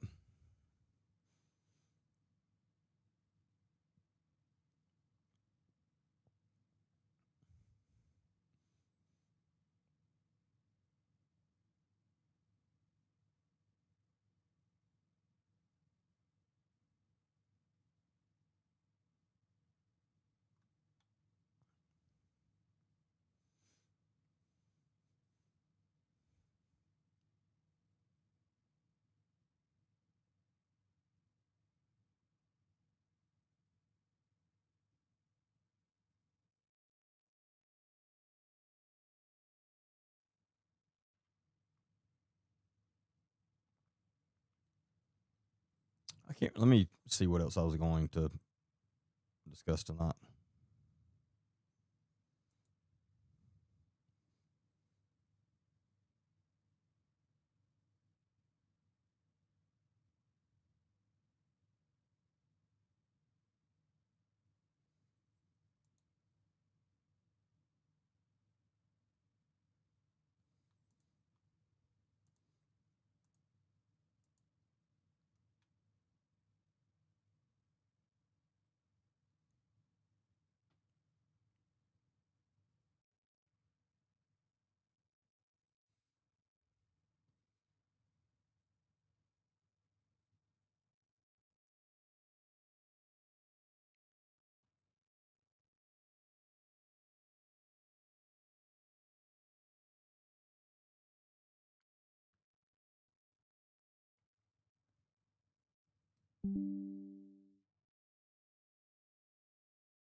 Ooh, I just got an awesome message from somebody I've been wanting on the podcast for a long time that looks like they are going to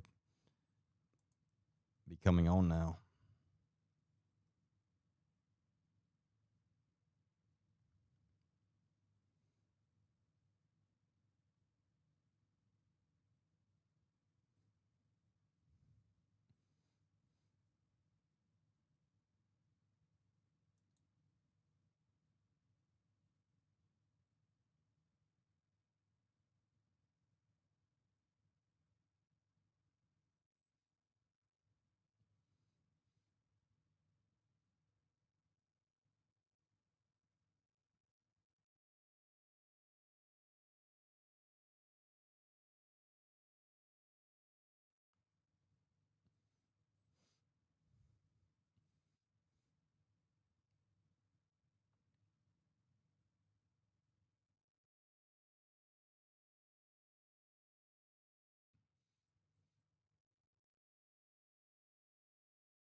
Oh, one thing I want to bring up, and this is definitely a very, very sad thing to be talking about, but Will Roberts and and his family for sure, his mom and dad, Jason and Brittany, need all the prayers they can possibly get right now. It's not looking good.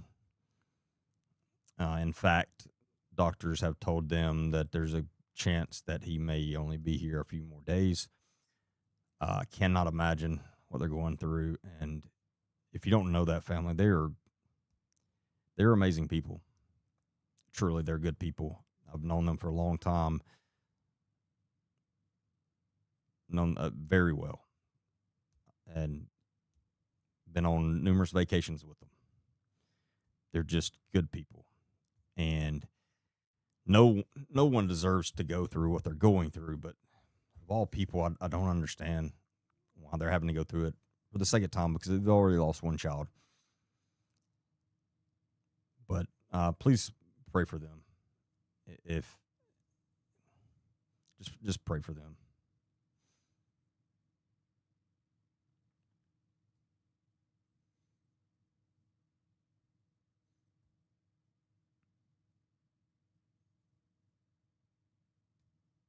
Like my son is really close friends with Will, and they've known each other.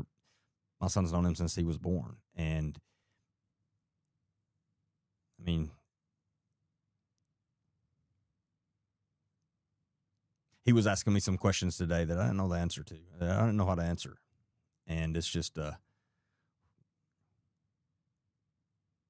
what do you tell an 11-year-old when they ask you those questions about, a good friend of theirs in this situation. It's just, and I'm sitting there when we were having that conversation, and it hits me, and I'm like, God, this is hard. And then it hit me, but my God, what feelings are they feeling right now? I cannot imagine. I can't. And it's just cancer is a really horrible thing. And it's, no one deserves to get cancer. And I hate for anybody to have it, but a 15-year-old, it just doesn't seem fair. But it's not my call, obviously. But please pray for them and their entire family and friends.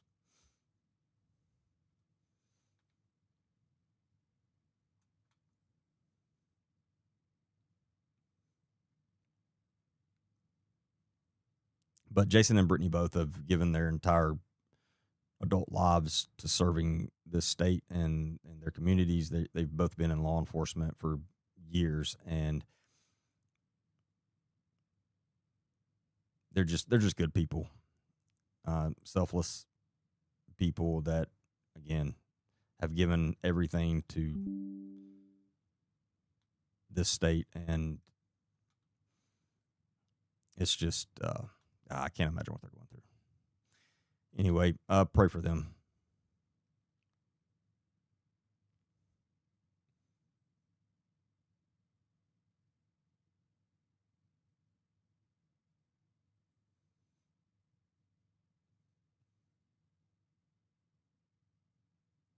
Oh, I'm so sorry to hear that, Ashley.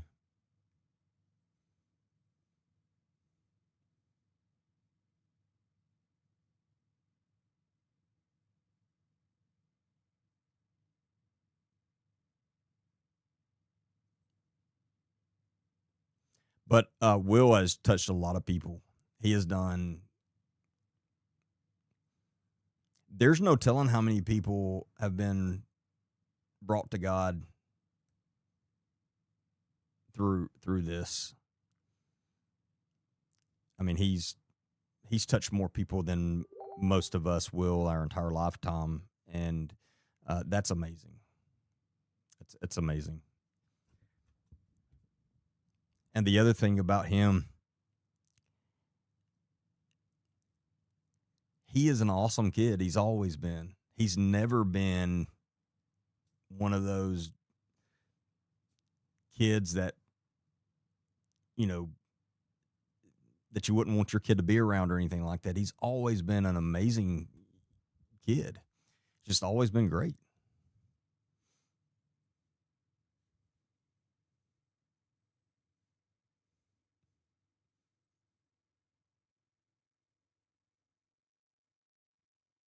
But yeah, God has definitely been using Will, and that's amazing. And I think He will continue to use him no matter what for a long time.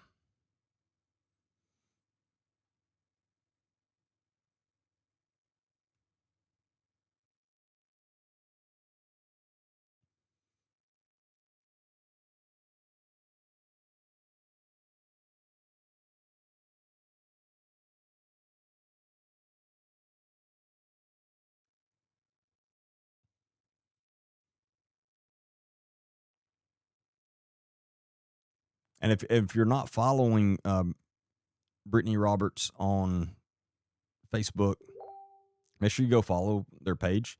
She puts out all the information on there, and that page has also been a very awesome thing for them financially. As Ashley just said, it's extremely expensive.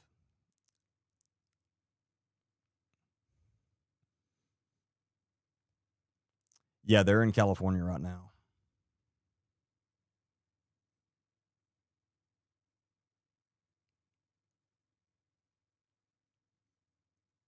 Yeah, make sure you go follow her page, and that way you can keep up with everything, and then also that helps them as well.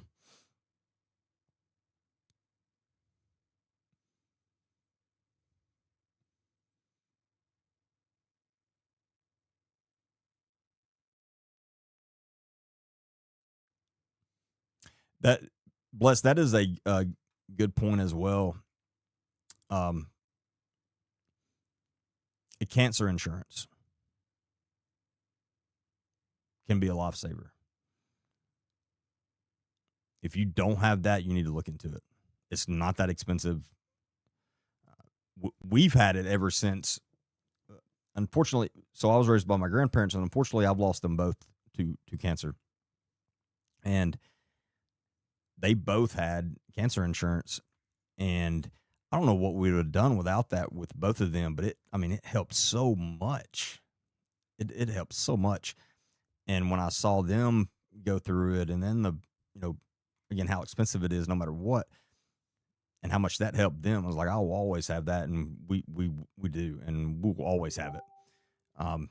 Hopefully, never have to use it, obviously, but make sure look into that. That can be a lifesaver.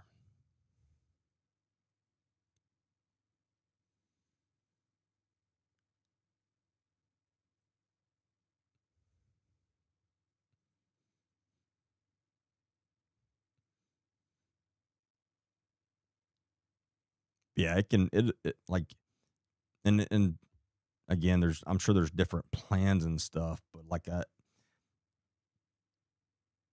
don't remember exactly what ours is, but I know theirs was like it would pay for your family, for like a hotel room for your family wherever you were, daily food, and then also money on top of that for every day you were in the hospital with it and different treatments and everything.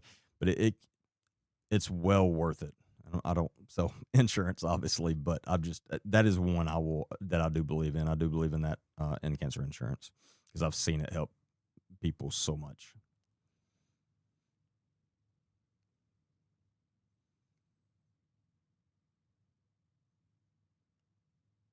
Hate to hear that, William. It's again, it's a horrible thing. Very horrible.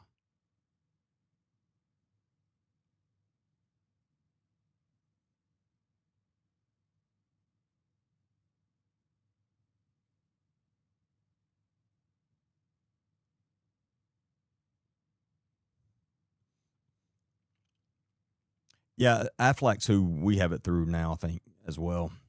And again, I'm not saying you'll get Affleck. You look at all of them. That is the one that we have. If Affleck wants to pay me, then I'll tell you to go get him. But no, seriously, look into that kind of insurance. It can be a lifesaver.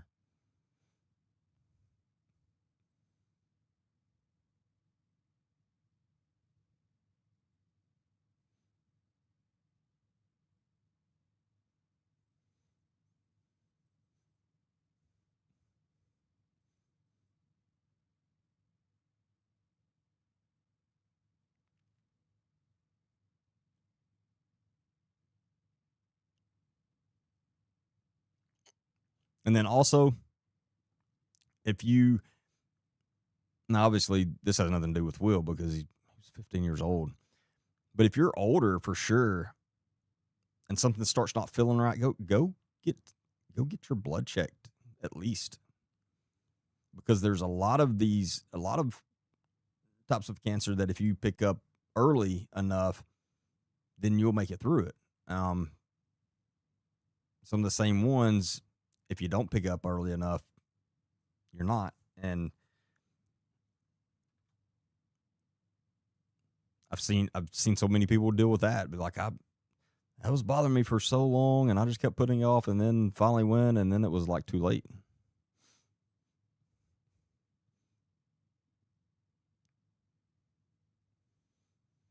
Oh, don't get me started on big pharma.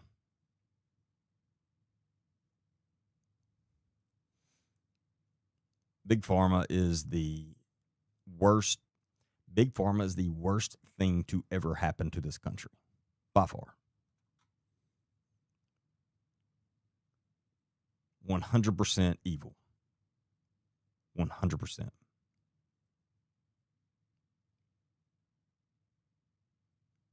And as long as they're allowed to be in the pockets of our politicians, they're going to continue to be in charge of everything because they are. Big Pharma's in charge of everything. They own everything. We're talking about mainstream media. Big Pharma owns mainstream media 100%. And they own our politicians.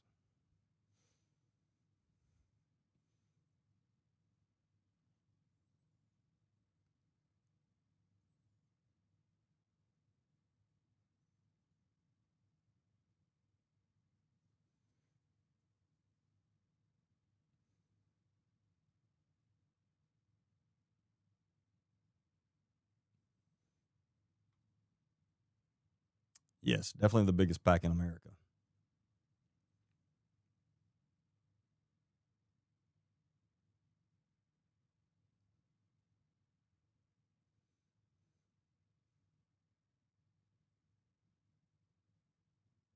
And Brittany told was talking about one of their experiences with one of the medicines that they thought could help Will, and it looked really promising.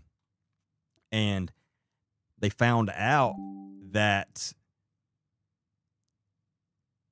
it had been researched like 10, 15 years ago, and the research was looking very promising. Hey, thank you, Mary. Very promising.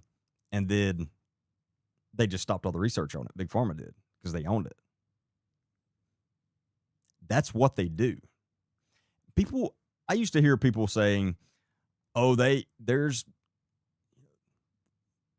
have cures for cancer, but they're not going to put it out." And I remember hearing that and thinking, "You're crazy. Like nobody's that bad. Like that's crazy." Now I realize that's not so crazy.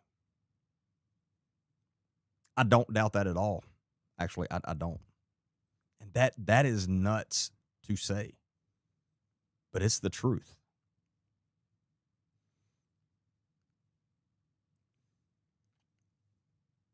But back to, and you can read all the story on Brittany's profile. I don't remember all the details, so I may get some of it wrong. But they had stopped the research on it, and anyway, if I remember correctly, that is one of the ones they were actually able to finally get, and that's the reason they're in California. But it literally took getting to the president of the United States for it to happen. No kidding. It literally took getting to the president of the United States for them to be able to get this medicine for their 15-year-old. How crazy is that? Nothing should take that, much less that.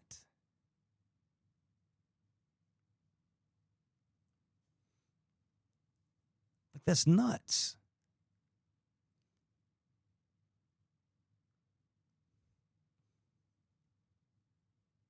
That's nuts.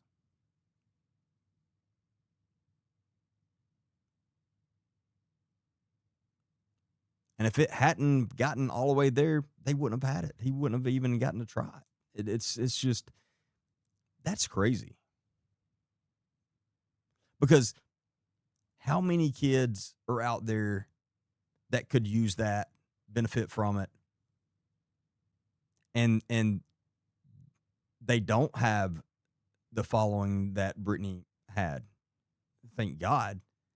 And that's all Brittany. Brittany knew she had to do everything she possibly could, and that she was not going to stop at anything to help her son.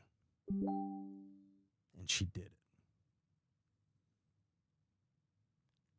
But how many are out there in that situation that don't have that following, that don't have any of that, and there's no way their story is going to make it to the president? I mean, there's a lot. It should not take that. That is nuts.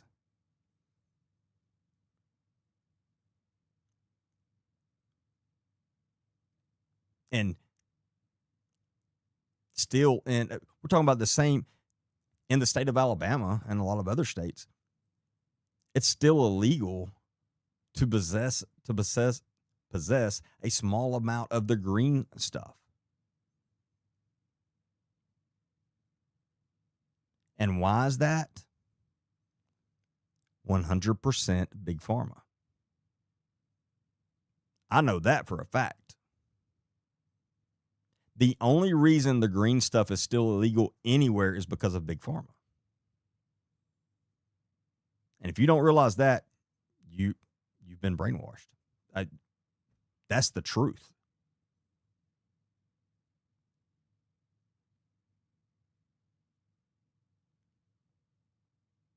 Alcohol is more than 10 times worse for you than the green stuff. More than 10, more than 20 times worse for you. It's horrible for you.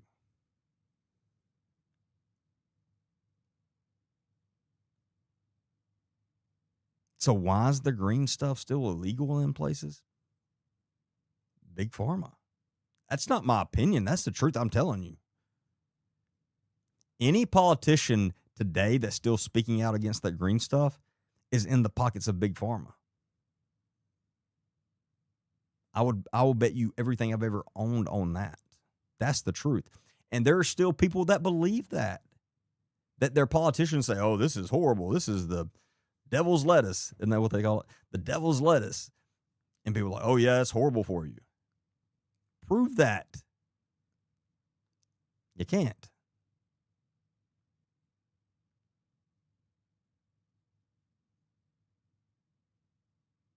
Now, I'm not advocating for everybody to go start using the green stuff. Don't misunderstand me here. I'm just making a point.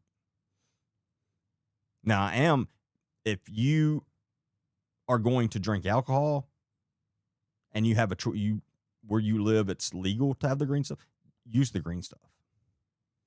Your body will thank you.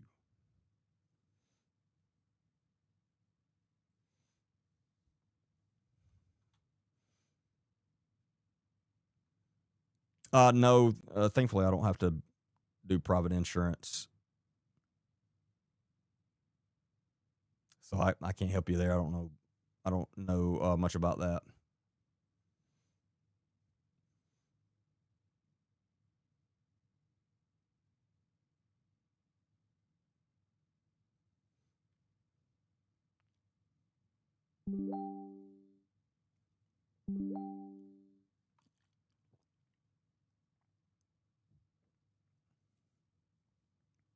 A drunk is my worst nightmare. I'd rather sit in traffic on Friday.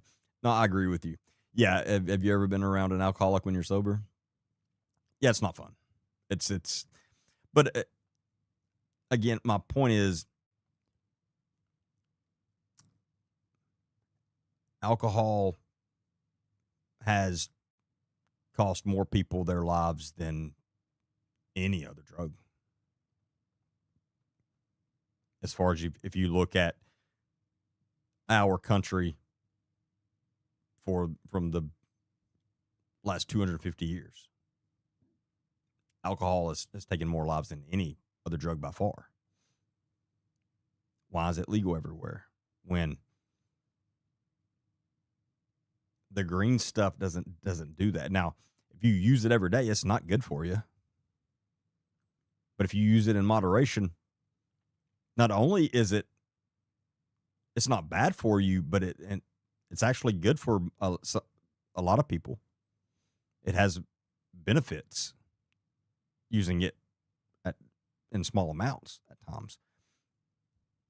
There's zero benefit to alcohol. None.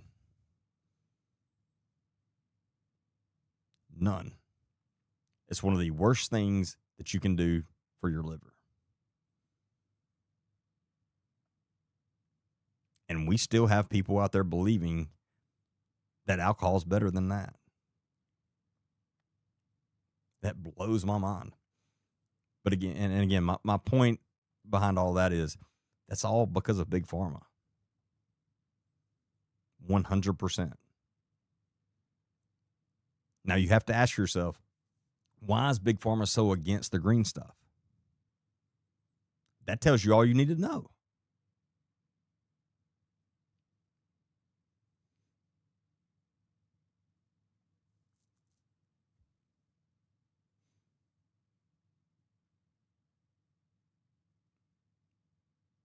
Amanda, I don't know where you've gotten off on as much fun with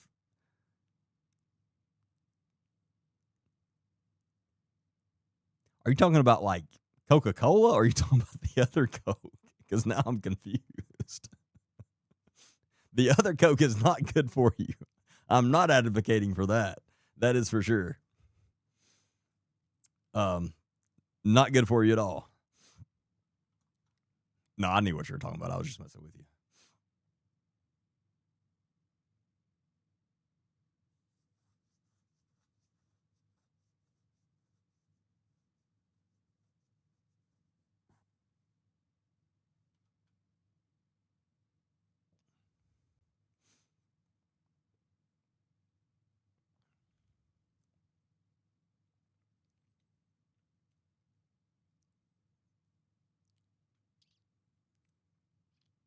But no, big pharma is the worst thing to ever happen to this country, and that's who runs. That's who owns us. They own all of it. I mean, they're still. It's crazy to me that they can still advertise on TV.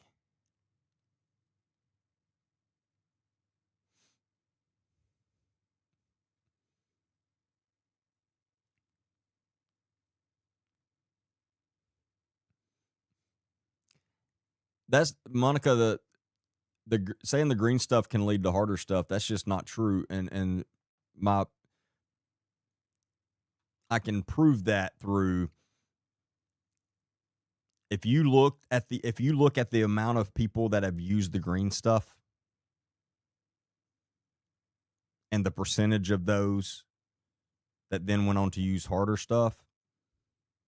Not, I mean, it's a very small percentage versus people that never even use the green stuff but are on hard stuff.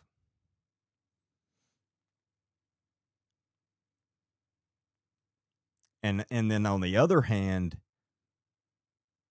that's almost like saying drinking water leads to hard drugs because every person that uses hard drugs drank water before. Well, yeah, they did, but that doesn't mean that had anything to do with that. But I mean, and I don't remember. It's over 80% of Americans at one point had used the green stuff. Over 80%.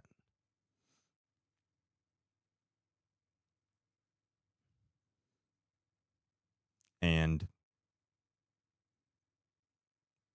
15%, between 10 and 15% went on to use hard stuff. I can't remember all the numbers.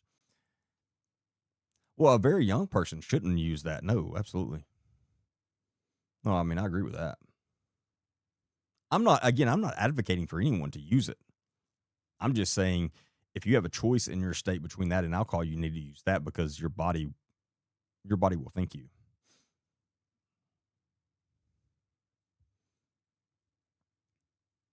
Well, I would never advocate for anyone to smoke that either. Smoking it is not good.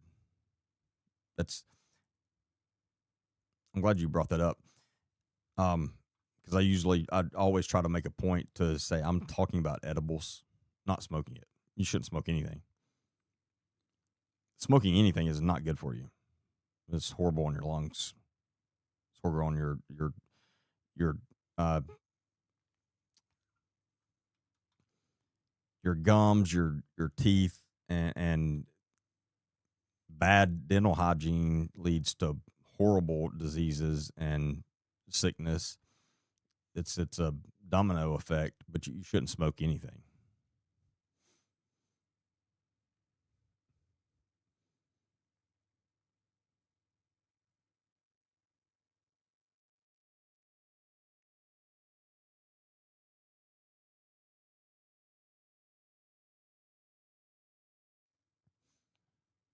But no, like teenagers, no, that no teenager should use the green stuff. Absolutely not.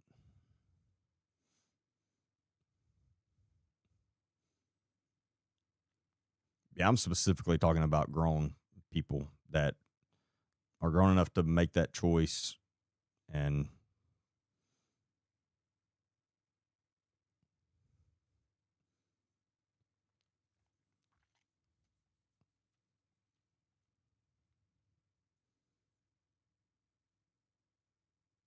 Your dad ate an entire chocolate bar and slept for a day.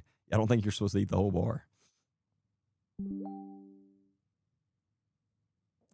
I've never used the green stuff because I always knew I wanted to go into law enforcement. So that's what kept me from it when I was younger. I never even considered it. Now, at some point, I'm going to try it. I have to. I have to see what all the fuss is about. I don't know when. Maybe next week, maybe 10 years from now. But at some point, I'm going to try it. I just got to see what all the fuss is about.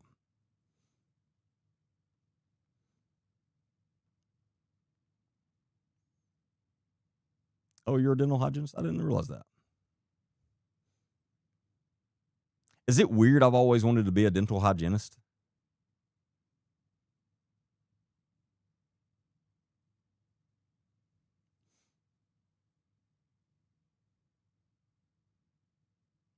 I've always wanted to be a dental hygienist. I've never actually seriously looked into it, but it's always because it's just one of those things. I'm like, men are not dental hygienists, but I think that would be the coolest job.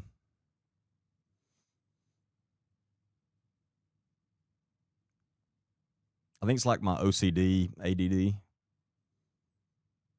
I think I'd love cleaning people's teeth. It probably sounds extremely weird, but just the truth.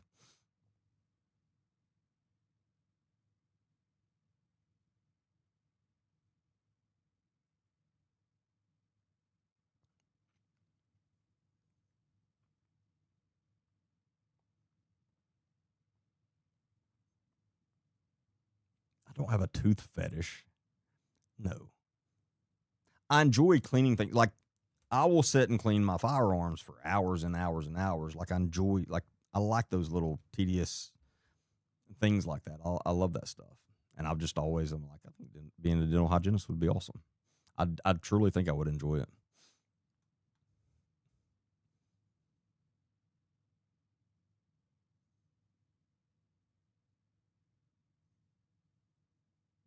They make a lot more money than I ever realized too. I don't know. For a long time, for some reason, I just didn't. It's not that I didn't think they made any money. It's something I didn't really think about. And then I was getting my teeth cleaned one day, and I just asked because I was curious, and the girl told me, and I was surprised. And I don't know if all of them make that good, but I was very surprised.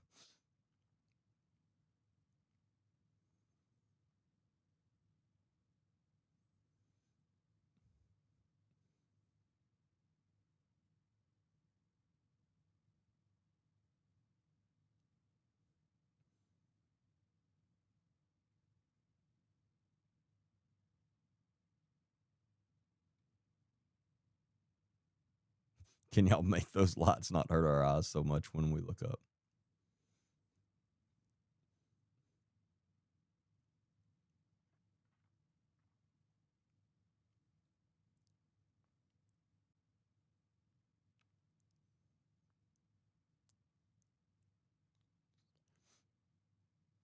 Is it is it legal for a regular person to do what Chris Hansen does?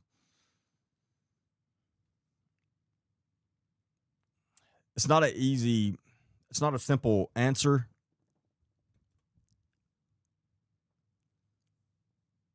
Let me say it like this. Unless you're fully trained, like truly trained to do that, do not do it for a few reasons. One,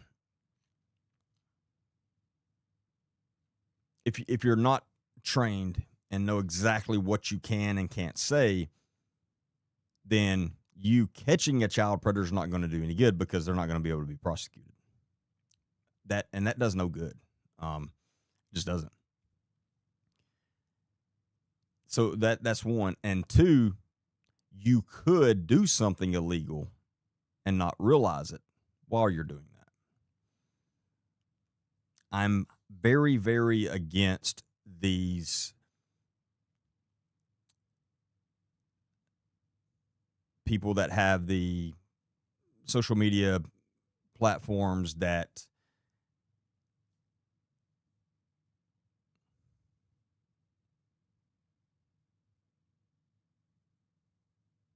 these vigilante people.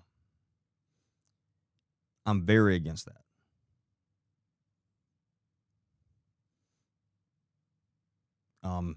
Don't do that. Very against it. And then also, I will say, it's not as cool as people think it is.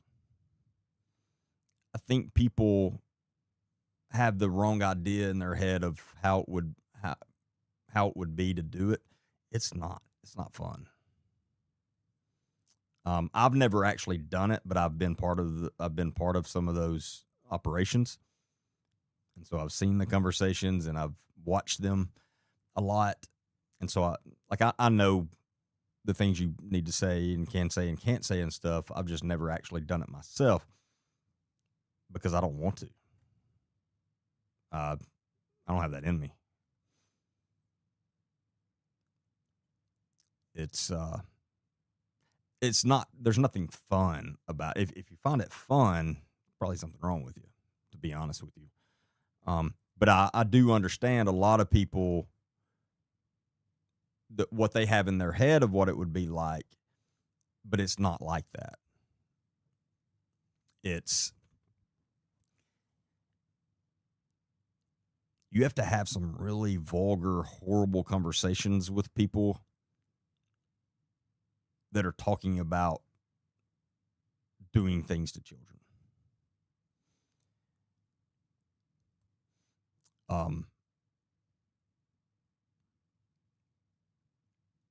I've had to interrogate a few child predators, and part of interrogations is, I mean, you have to you build a rapport with the person, no matter how bad of horrible a crime they've done. You have to get on their level and get them to open up to you, get them to trust you and open up to you. And I hated every second of it. And I love interrogating people. It's my favorite thing by far. If I could sit down and interview people all day, that's what I would do. I love getting people to tell me information they don't want to tell. I love it. Those I didn't enjoy at all because there's certain things I had to play along with to get them to tell the truth. And it was not fun. And so those people, I have a lot of respect for the ones that that carry out those operations that do the undercover work for that, because those are not fun conversations you're having with these evil POSs.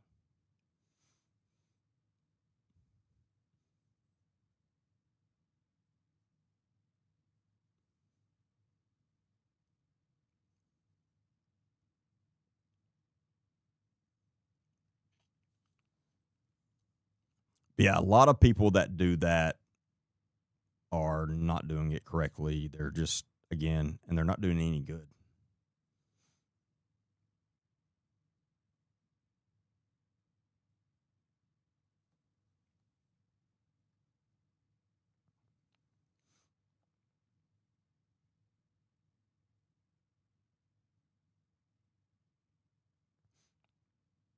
Like, I love being part of the operations, being the SWAT guy that kicks in the door and goes in and tackles them and takes them down.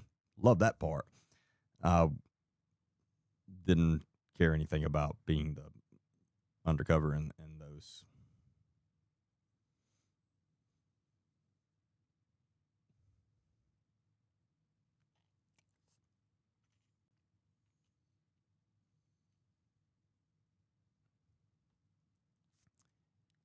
What age do I think is appropriate to come to the peaceful protest? My grandson heard me talking about it. I think that's just a choice that each parent has to make based on how mature their child is, and I mean, I don't know. I don't want to give an answer because I really don't. I don't know. Um, it's a good question. I wish I had a better answer for you, but I don't know.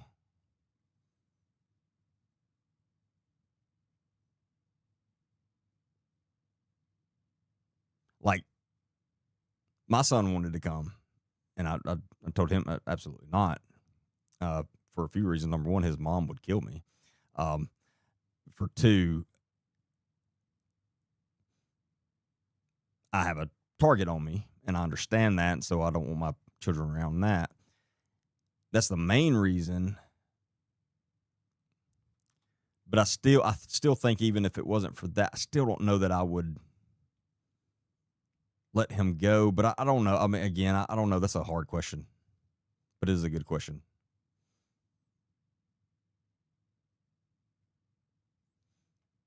And if anyone else has a better look at that, uh, opinion on that, I'd love to hear it. I mean, honestly, because it is a really good question.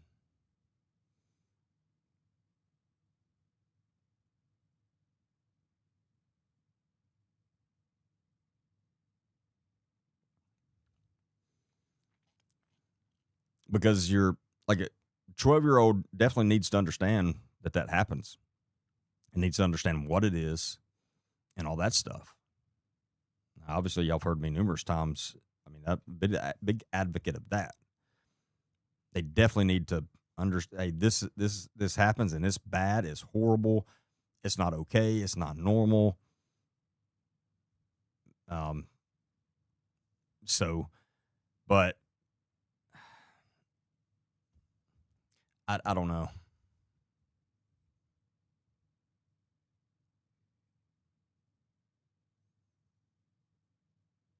I'm not going to judge anyone. Like again, I think that's a decision that each parent has to make.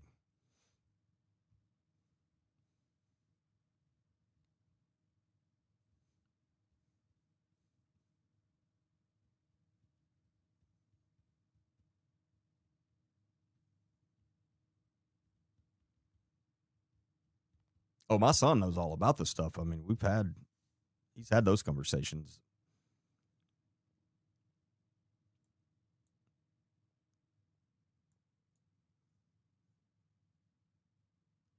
For one, his that's what his mother's an expert in that. It's what she takes those people down for a living and has for a long time. But he's well aware of what happens and the right things and wrong things and all that stuff. But um, again, I wouldn't take him just because I know there's a target on me, and so I'm not going to have my family anywhere around that. But I don't know.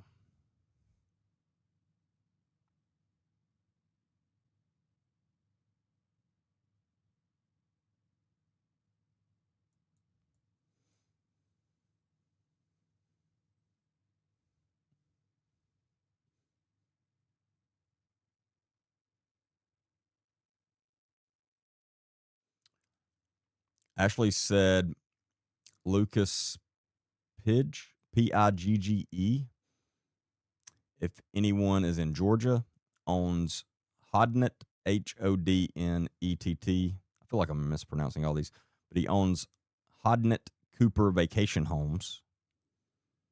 He's got 35 plus CSAM and ICAC charges. And he's not in.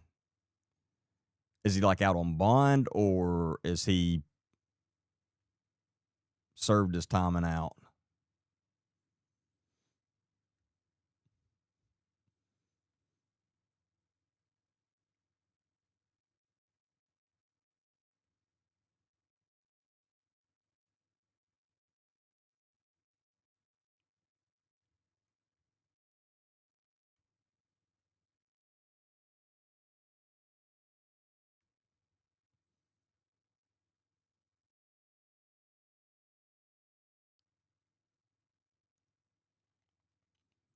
He bought his way out. they just dismissed. They had charges a second time he was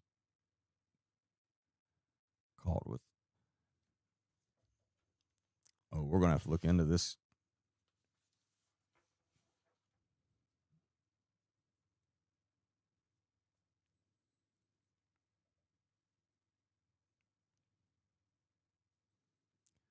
Lucas Page.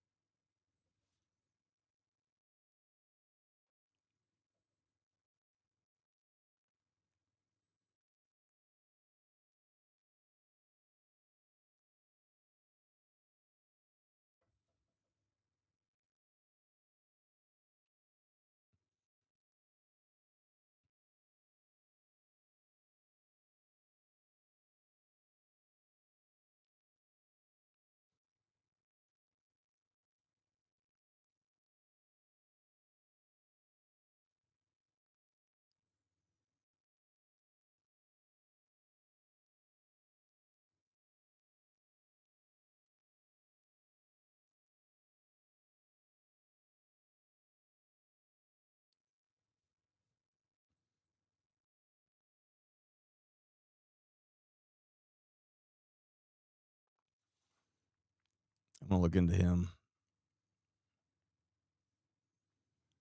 What's the topic? Honestly, Jessica, we're kind of all over the place tonight.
What I think about Pastor Don Williams. So that's the one you've been posting about. Hey, I've not had a chance to look into that, but I've got them all. I've got all your posts saved because I just looked at them earlier. I just hadn't had a chance to dig into it yet, but I'm going to.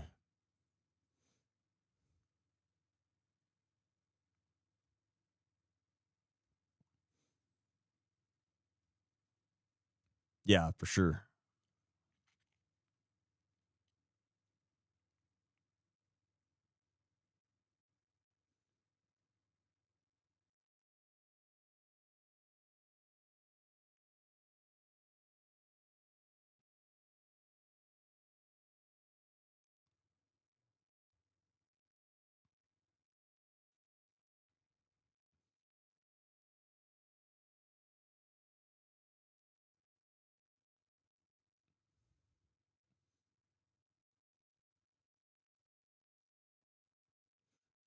Laura, I would love to have you on my team.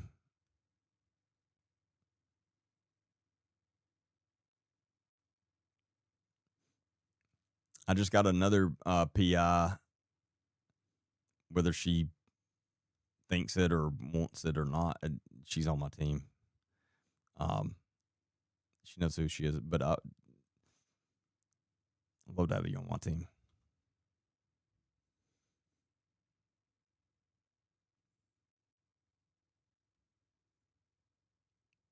How did the interview go with the young man from Alabama? Is that a trick question, Jessica?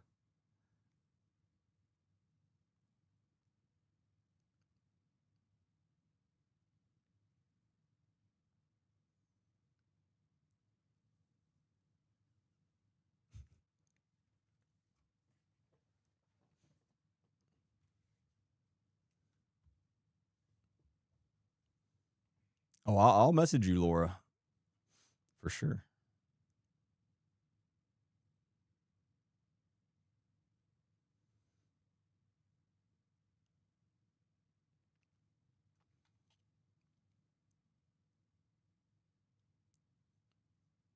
Yeah, Jessica, go watch. We talked about it in the beginning of the live tonight a little bit, but go watch. You can go watch the full podcast on my YouTube channel, Agent D Baker, and go check it out.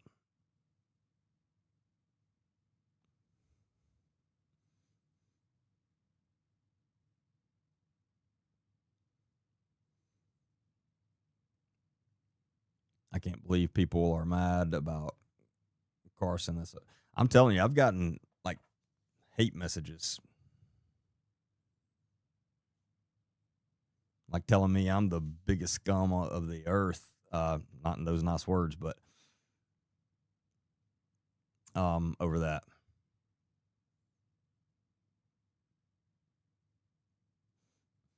And again, I can't help you don't want the truth. I mean, that's all I'm doing. And the people acting like I'm lying, ask yourself this. Why on earth would I risk my reputation, which means risking everything I have now, my entire platform? Why would I risk that over lying about that? I don't know any of these people personally. Like, I don't know Carson's victim. Never in my life met her, talked to her. I couldn't even tell you her name without looking it up. Like right now, off the top of my head, I can't tell you her name. Why would I risk everything that we have built over the past year over that? That does like that's you're crazy. Explain that to me.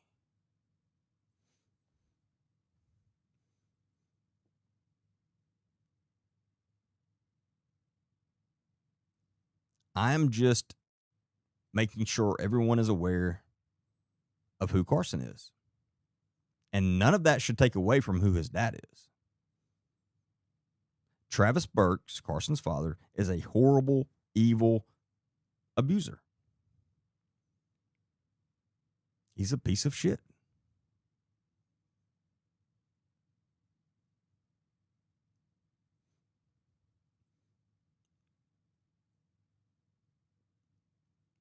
Both of these things are true, unfortunately. His father is an abuser and a piece of shit. And unfortunately, Carson's done some of the same exact things.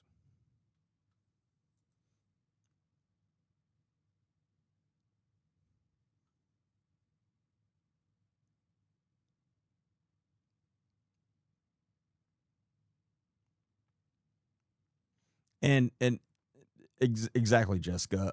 In the interview, as soon as I said it, his face was like, "What?" It it is mind boggling to me that people could watch that and think he's not lying. Like, I don't think you have to be an expert in reading people to pick up, whoa, he's lying. On so the fact that you're just closing your eyes to that, nothing's going to nothing's going to change your mind, and that's fine. I mean, that's on you. It is what it is. But to accuse me of lying about anything about that, and also, did you notice Carson didn't deny it?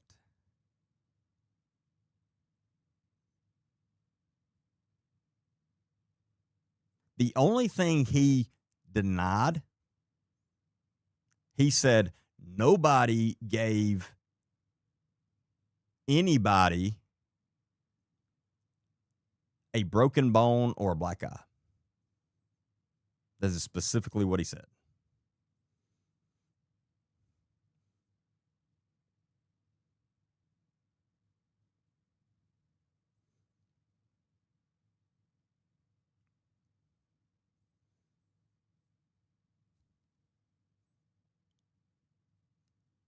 Then he said, Oh, after he had talked about it for 15 minutes. Oh, I can't talk about this. Carson, you've been talking about it for 15 minutes, bud.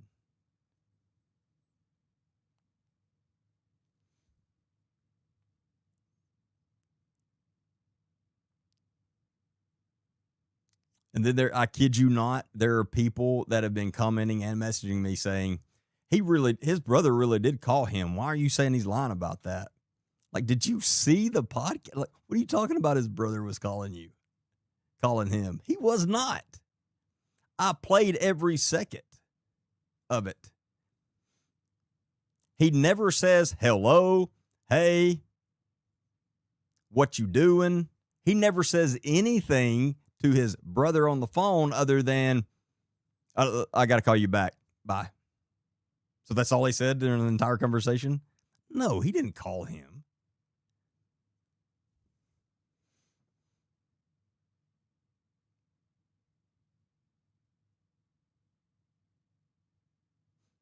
Also, I have people very close to Carson, that's on Carson's side, trying to take up for him, messaging me. And guess what they're not denying? What he did to that girl, because they know. Literally, none of them are denying that because they know he did it. They're just trying to blame it on her. How can you call this girl completely innocent when she was having an affair with this guy? These are two completely different things. And also, I don't consider it having an affair when the man is living with you.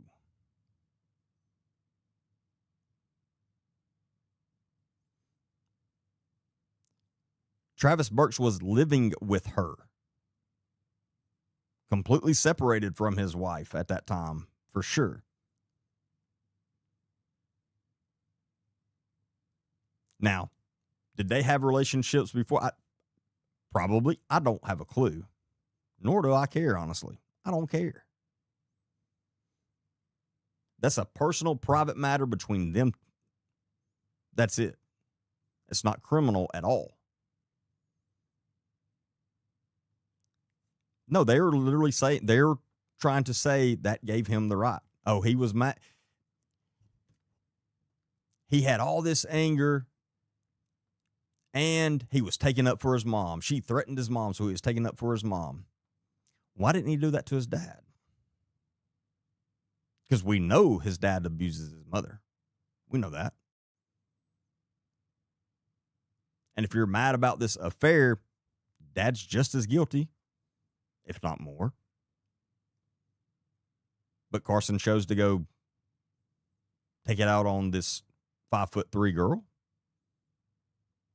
And you're probably exactly right. That's what he did because he's a fucking coward.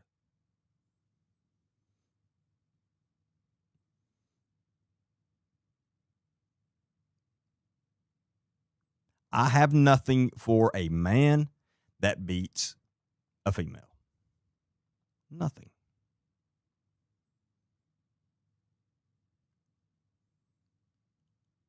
Oh, God, that was another thing. Somebody said, so one of the comments was, you using the word female throws up red flags.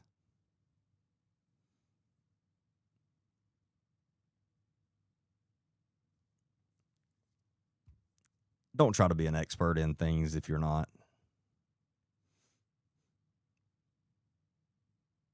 I use that word a lot because I'm used to you. That's what I've written for years in police reports, felony packs, testifying in court, literally over 1,000 times. That's the word that we use in that setting. So I say that word a lot. It's not a red flag. Derek, Travis is still married to his wife. That is an affair. I don't care. Again, that's not I don't care.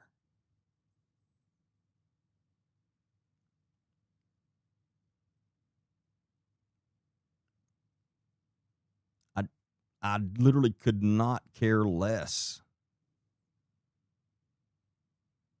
about an affair. when we're talking about abusing someone, and when we're talking about someone getting assaulted so bad that they broke a bone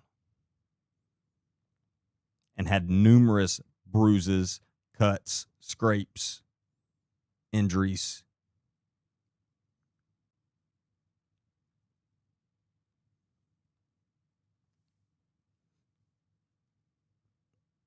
Someone trying to take up for Carson for that are the same people that takes up for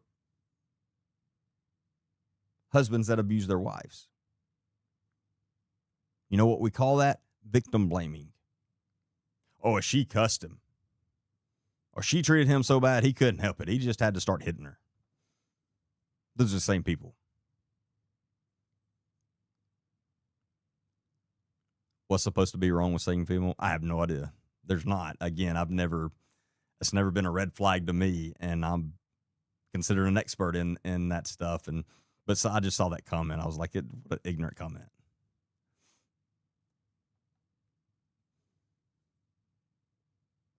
It's not allegedly that Travis drove by the assault and did nothing. Travis drove by the assault twice and did nothing. Did not stop, did nothing. That's why he is probably going to lose his job with the Jefferson County Sheriff's Office. That's what he's under investigation for right now.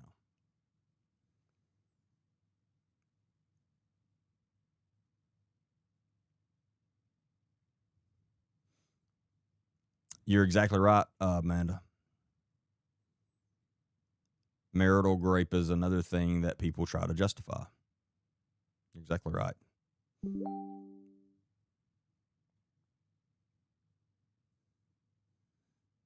And so for the people saying that this was a setup, how is it a setup when Travis is getting in very serious trouble for the exact same incident? It's not a setup. But trust me, it's not a setup. Carson did it.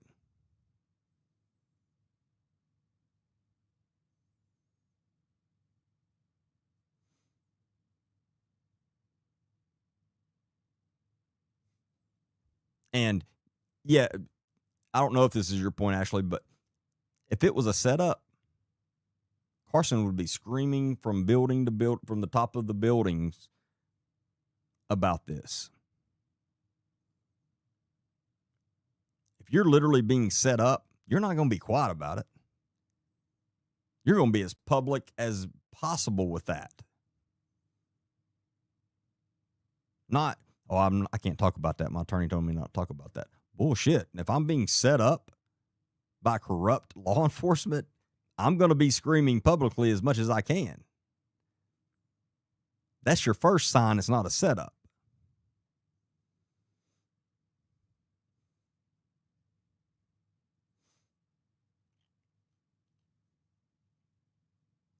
I'm so sorry to hear that, Gene. That's horrible.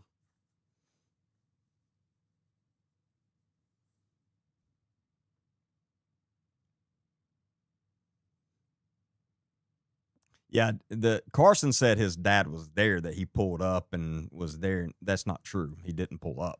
He drove by twice. And again, the fact that how I know so many details so positively, the fact that that's going over so many people's heads, not y'all, but so many people in the comments, that's blowing my mind too.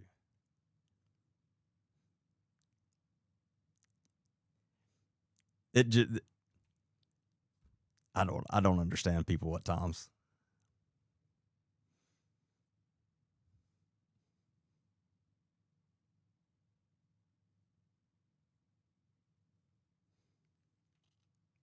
But no, those people, no matter what you show them, no matter what evidence, what facts that you show them, they're not going to believe it. We had one of Carson's friends, family members, somebody, Jamie with a L, whatever, the other night. And he said, yeah, right. Yeah. How about you show us that police report? Okay. And I did. And then what did he say? That's the fakest police report I ever seen. Like, these. I'm telling you, I've seen it so many times. You could show somebody. I mean, I've done it. I've been interrogating somebody and said, "You sold drugs on this date at this time, on this date, this time, and this date and this time." No, I didn't.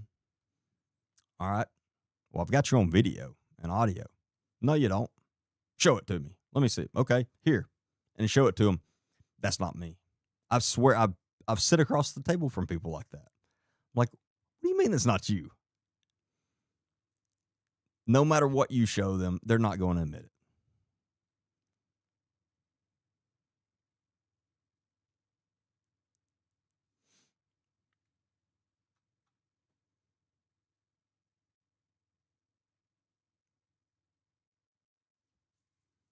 Amanda, you're probably not, but I hope you're joking.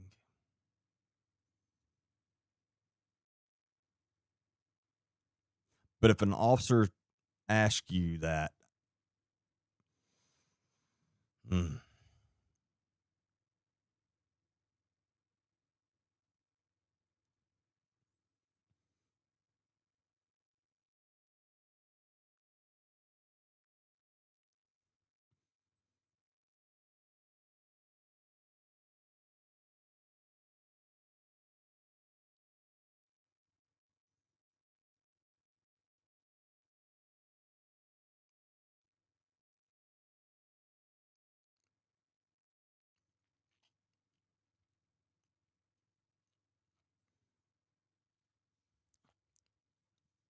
and for those that are trying to let Carson use his upbringing as an excuse for this, you're the fucking problem. You're the problem. And you're exactly the reason that Carson will continue to do that. If you let him by using that as an excuse for this time, he's got that excuse forever. And he will use it. The best thing you can do for Carson is call him out for what he is now. And hopefully he'll change. But if you let him use that as an excuse now, there's no hope for Carson. Trust me on that. And that's one of the main reasons this is pissing me off so bad and I'm harping on it so much. Because there's so many, I see so many now trying to literally use that excuse for him. How can you not see that's not what you should do? And if you really want Carson to change, if you really want Carson to not end up just like his father, then you definitely don't let him use that as an excuse.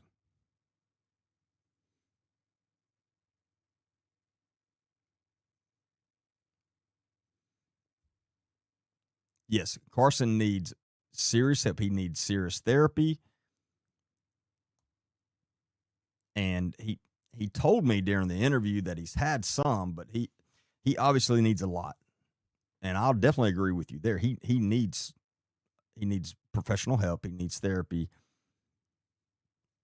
And those are the only chances he has of actually getting out of this, as far as not ending up being just like his father for the rest of his life. But if you let him use it as an excuse, that's not doing Carson a favor, trust me.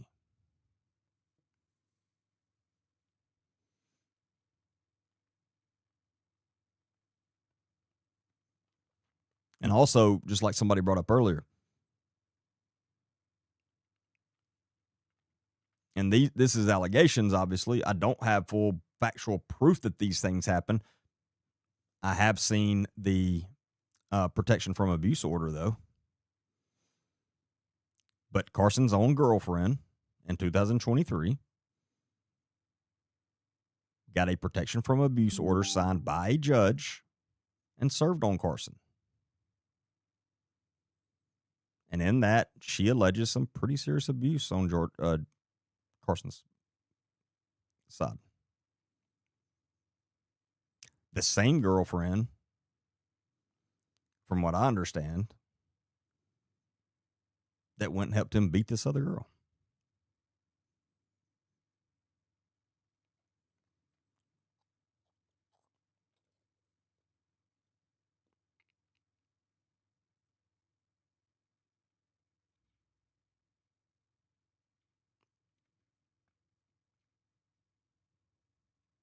But I don't let people use those as excuses. Again, when I was a young child, I was badly abused. I was physically abused horribly. I have memories from when I was 3 or 4 years old. I don't think you should remember things when you're that age. But when you were going through that, you do.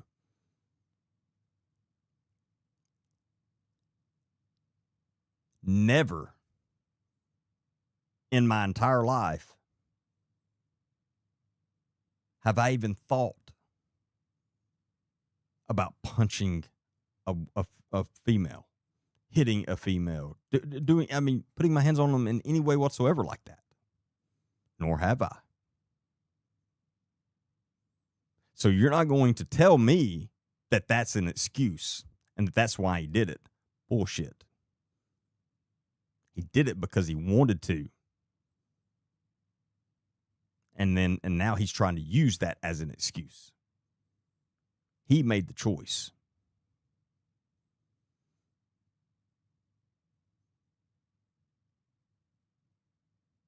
I think I even told Carson during the interview that I don't understand that. That for me, it made me never want to do that. And I don't understand people that live through it and then turn out doing it too. I can't comprehend that. It doesn't make sense to me because it always did the opposite for me.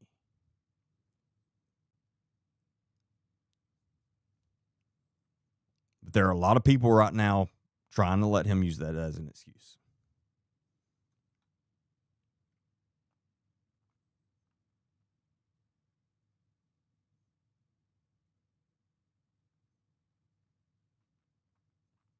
Do I feel bad that he had to grow up in that? Absolutely.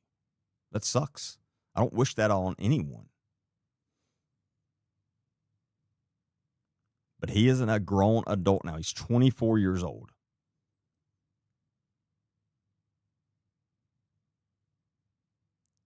And every single thing he does, he makes the decision to. He makes the choice to. It's no one else's fault other than his.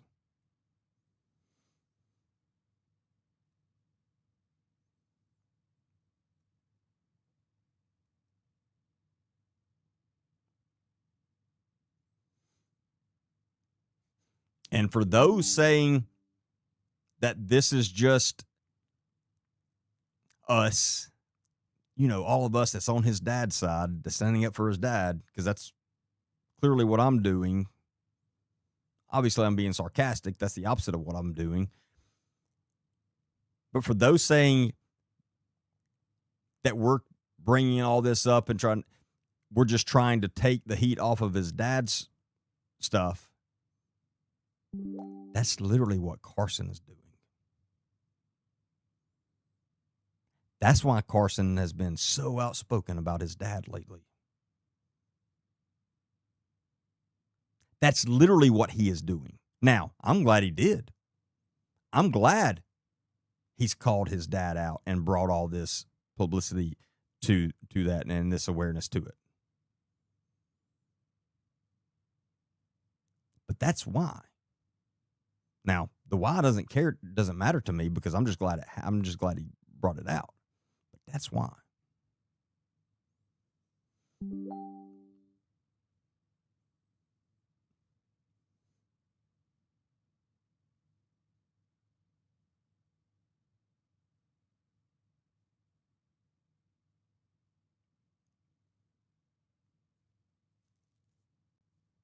Seems like if people live in abuse, etc., they would never want to put others through it. My dad was an alcoholic, and not very nice to my mom. But I made a choice to not do that to others. No, and that's so. My dad was used drugs, every one that you could think of, and I was born into that environment and lived in it. And that's the reason I never, ever touched a drug. And again, I can't understand the people that grow up in that and then do it themselves. I can't understand that, but a lot of people do. I've never, like, I'm like, I can't grasp that at all. It always made me want to do the opposite.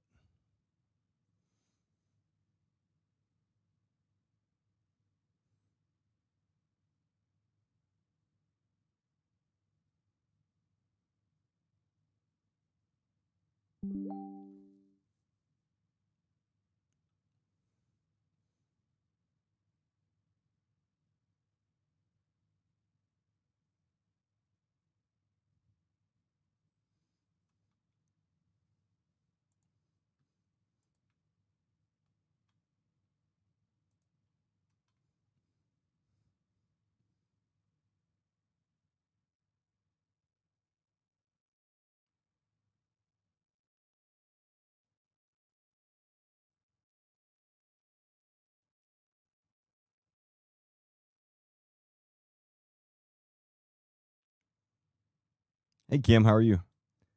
Hey, YouTube, I apologize. I didn't realize that one of the pages I pulled up was covering the YouTube comments.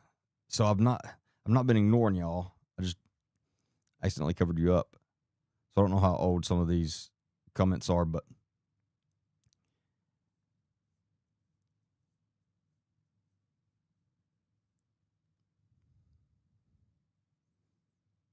I do apologize. I wasn't ignoring y'all. But I got y'all now.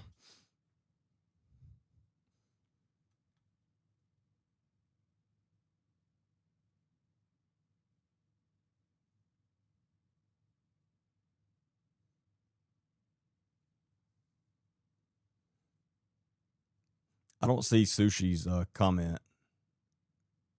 I just see Ashley responding to them.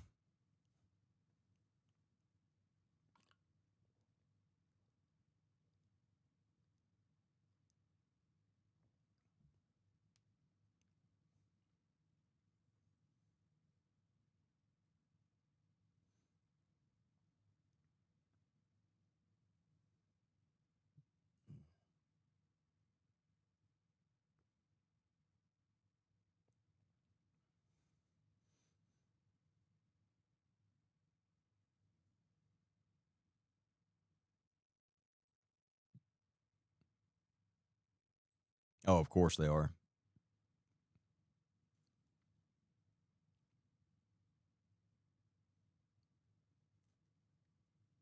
But this is what Carson did. Now, again, I'm glad he's been speaking out publicly about his dad. But let me tell you what happened.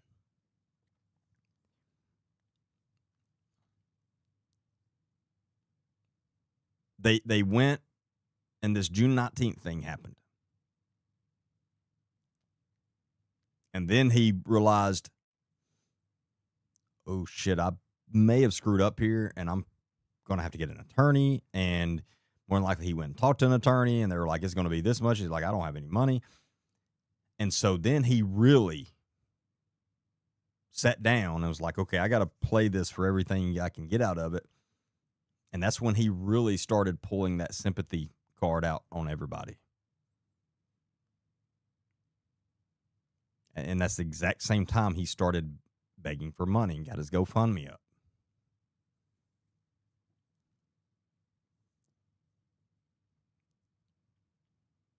And he knew, well, I can make some videos and put these videos out, and I'm getting a lot of followers and actually making some decent money with this. And he took it for everything he could. And he was raising money to pay for his attorney for this serious felony he's facing. And you hear him on the podcast where he says, I had to hire an attorney. And then he stops himself and said, I had to speak with my attorney. Now, why did he feel like he needed to go back and take that back? I didn't say anything to him when he said it. He didn't say I had to go hire an attorney, and then I say, you had to hire an attorney? Well, I mean, I had to speak. No, that's not what happened. He said, I had to hire an attorney. Oh, I mean, I had to speak with my attorney. Again, why did he feel the need to go back and change that? Because he knew he'd slipped up. He's like, oh, I can't say that. I can't say I've hired an attorney because now they're going to know that that's where that money's going. Again, he tells on himself numerous times in that interview.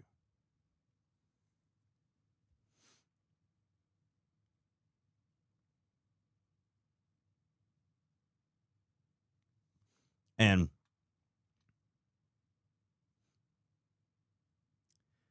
why did he immediately block me on everything? I was not at all disrespectful to Carson during that interview.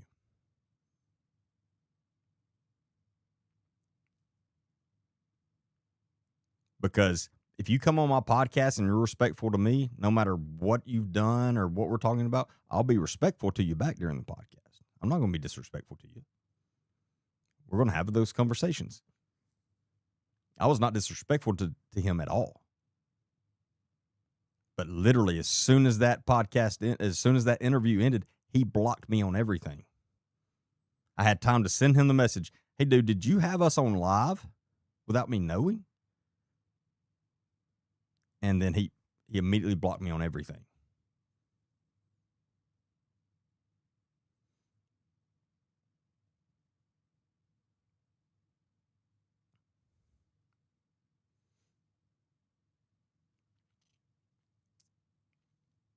And then why is this GoFundMe not up anymore?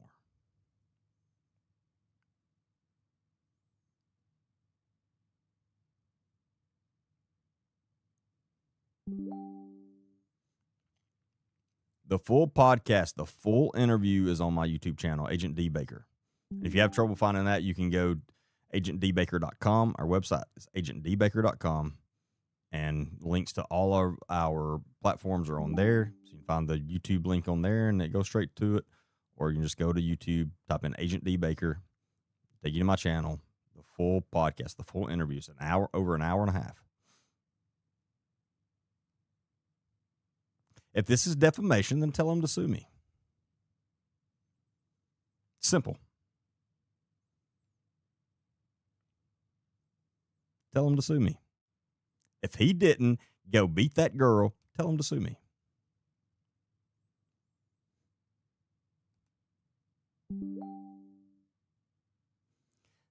No, Christy, and again, and I said that before. Even if I hadn't known anything about this stuff, and known that it was true, listen to his answer on what he was hiring an attorney for. Like Christy just pointed out, he said his GoFundMe was for. See, let me think about exactly how he worded it. Well, it's for hiring an attorney in case anything happens in the future. That's exactly what he said. What?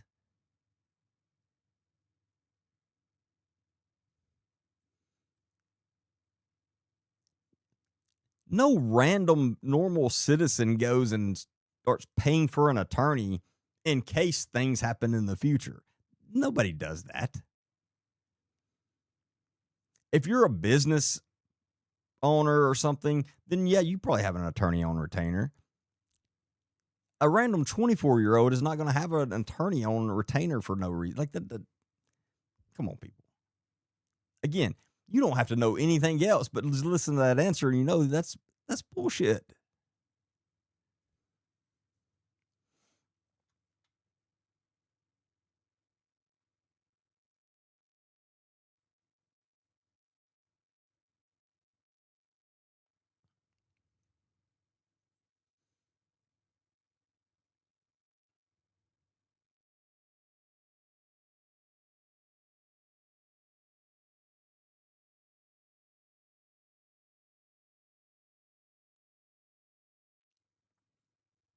Yeah, he had us on live.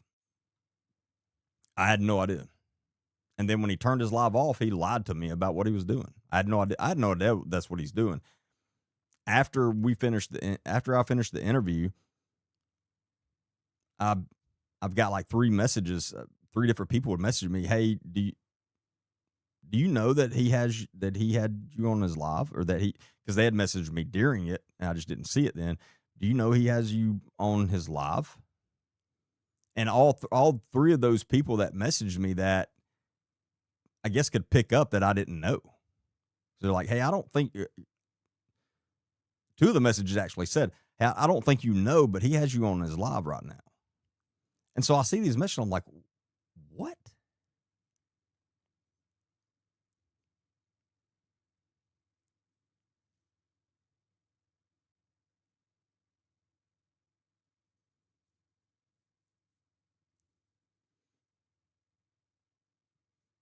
But where he's where Carson really screwed up for me was the GoFundMe. That was all well thought out, planned fraud.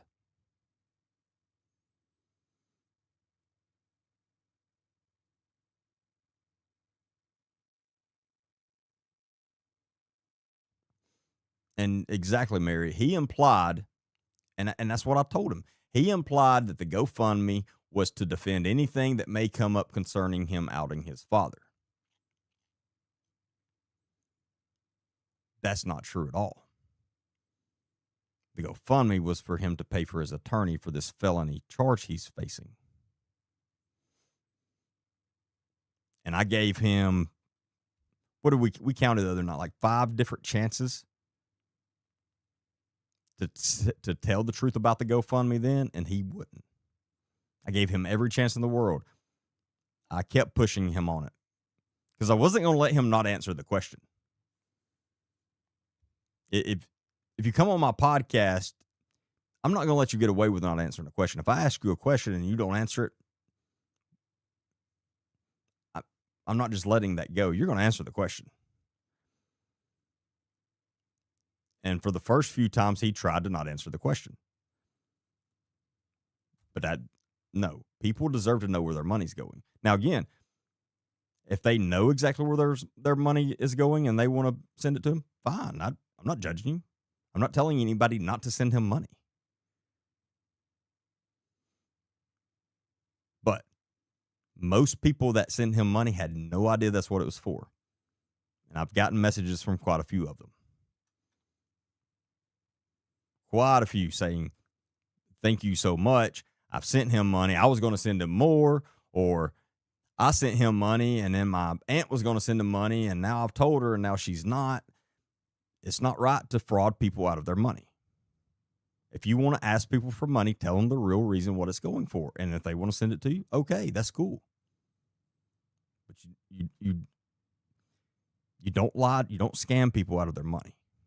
I don't like that. And I'm not going to just stand by and watch it and not call it out.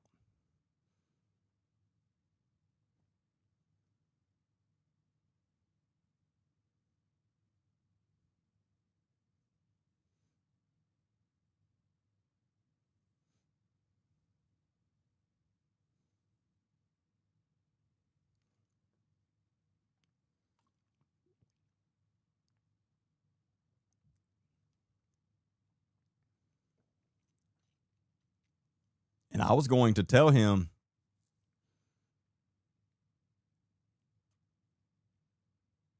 "Hey, thank you, Sleep PT4K. I don't know. I appreciate that."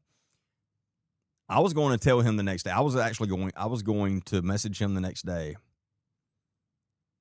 and tell him, "Dude, you need to refund everybody back their money on GoFundMe, and that'll save you on that." Like, I was going to try to give him solid advice.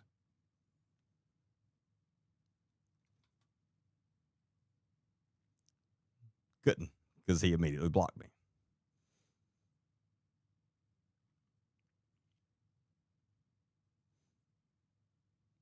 I think people have reported the GoFundMe now. That's possibly why it's not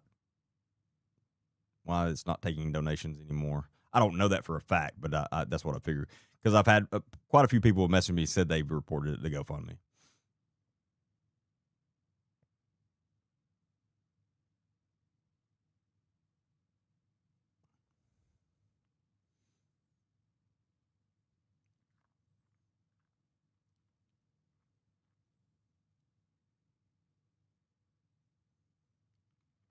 No, exactly, Haley. And there's a lot of people that won't. Now, again, if it's your money and you want to send it to him for whatever, that's fine. I mean, that's between you and him. But most people sent him money and they didn't have a clue that that's what it was for.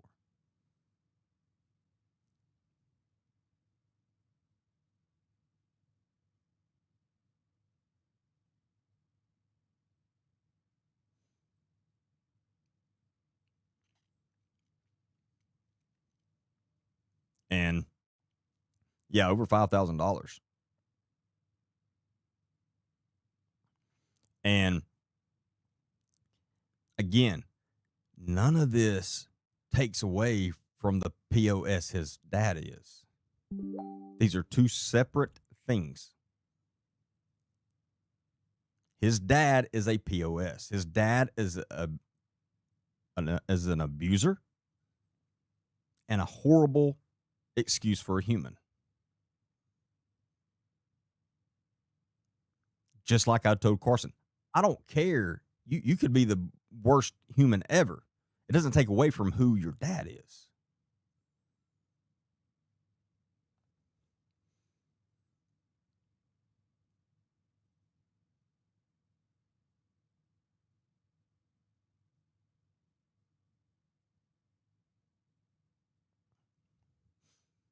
No, exactly, Mary. No, he's committed fraud. That's straight up fraud. And there's a chance he goes to jail over that.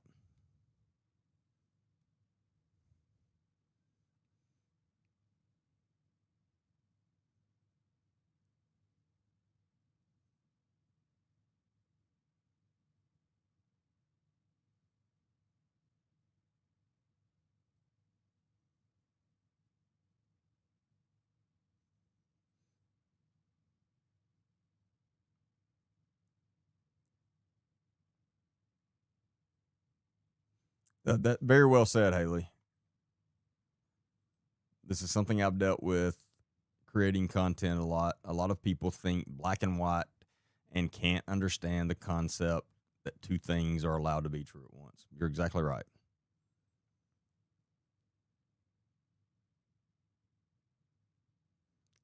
And anyone accusing me of being on his father's side, you're just showing your ignorance. Go watch my stuff. Luckily, I wasn't able to see any of this MK's person. I just saw y'all responding to them, but I wasn't able to see anything. That's probably a good thing.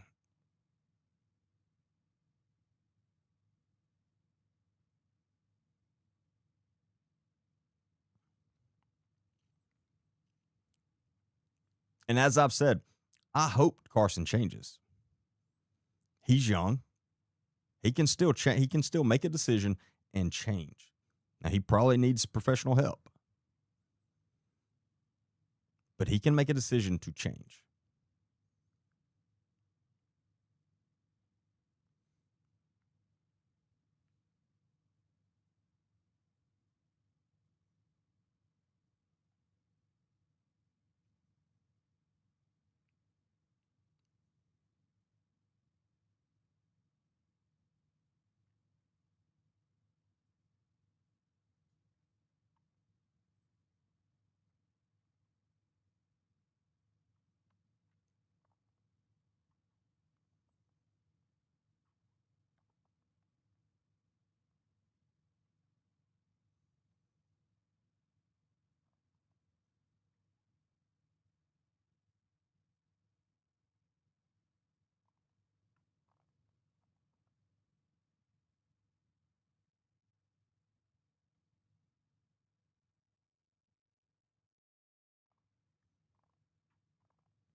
Okay, I'm reading a message I got, so let me be clear about this. I thought your platform was to expose corruption or bad cops. Carson isn't a cop. That's not my platform. That is far from the only thing I do.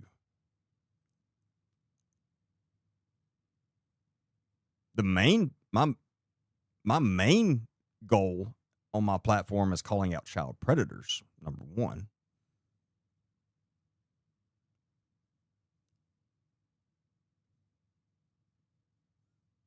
But if you think that my platform was to expose corruption or or just to expose corruption or bad cops, that you have not watched most of my stuff. I do those things, but it's definitely not the only thing.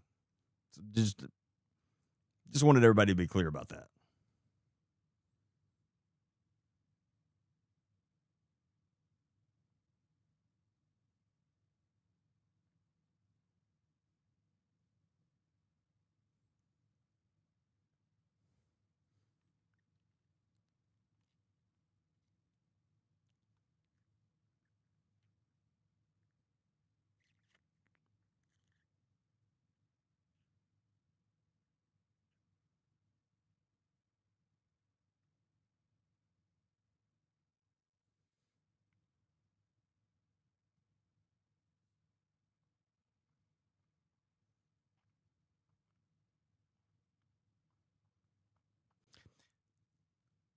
Mm.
But I will not stop calling Travis Burks out until at least until he is out of law enforcement, which I'm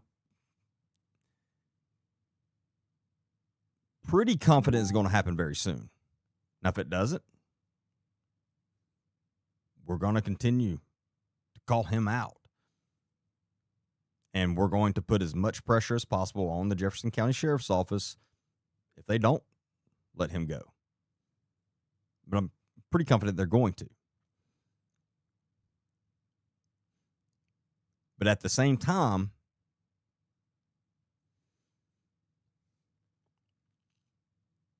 I'm going to call Carson out for frauding people out of their money and make sure everyone knows that he beats women as well. Again, like Haley was saying, both of those things can be true.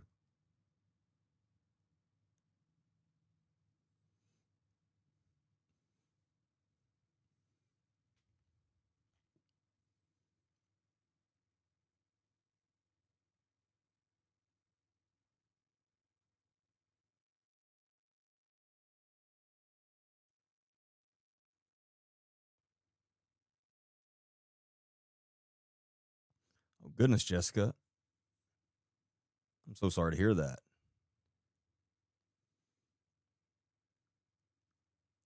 I'm gonna follow you so I can look at your stuff.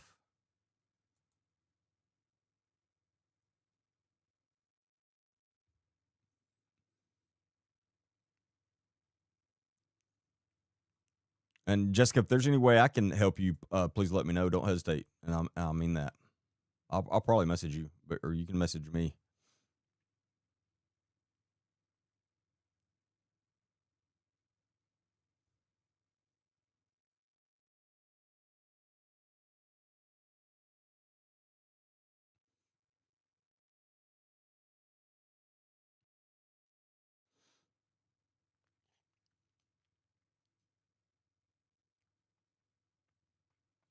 I'll be glad to help you, Jessica.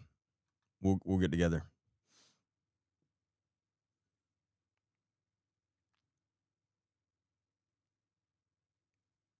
Yeah, and I'm going to continue to post more things about Carson, more shorts from the. I mean, that's all I'm doing right now is just posting shorts from the podcast, which I do about all my podcasts. It's not like this is different. People are acting like, why are you staying on Carson so much? It's the same thing I do with I record a long podcast and then I post shorts from that throughout the next few weeks on Facebook and TikTok and X and stuff. This is not different. But Carson has pissed me off, to be honest, for immediately blocking me and giving me no explanation for why he had me on his live. Nothing. And now, him having all his people trying to call me a liar and trying to discredit me. Yeah, Carson, you're pissing me off more. So I'm going to stay on you even more. I'm going to make sure everyone knows what you've done and who you are. If you want that to stop, then tell everybody the truth. Number one, give all the people that gave you money on their GoFundMe, give them their money back. Do that and then tell the truth. I'll shut up about you.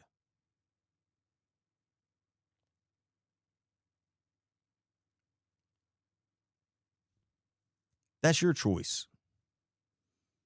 Until you do, I'm not going to stop calling you out. And for all your people messaging me, I'm not going to stop calling you out. You can message me all you want.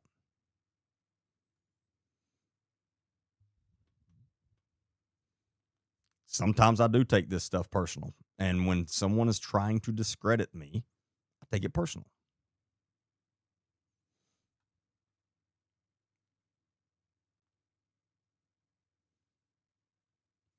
And this is not the only incident involving Carson. Like I said earlier, why did his girlfriend have to get a protection from abuse order against him? Why did the judge sign it?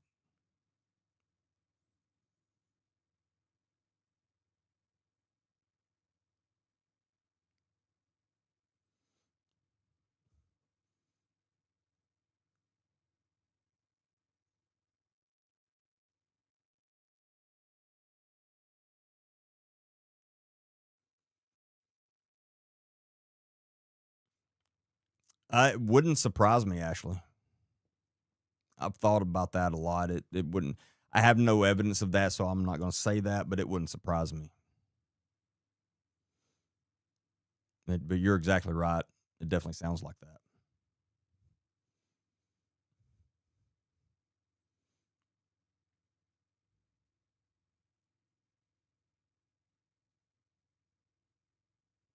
Who, Charlie? Who threatened you? I missed that.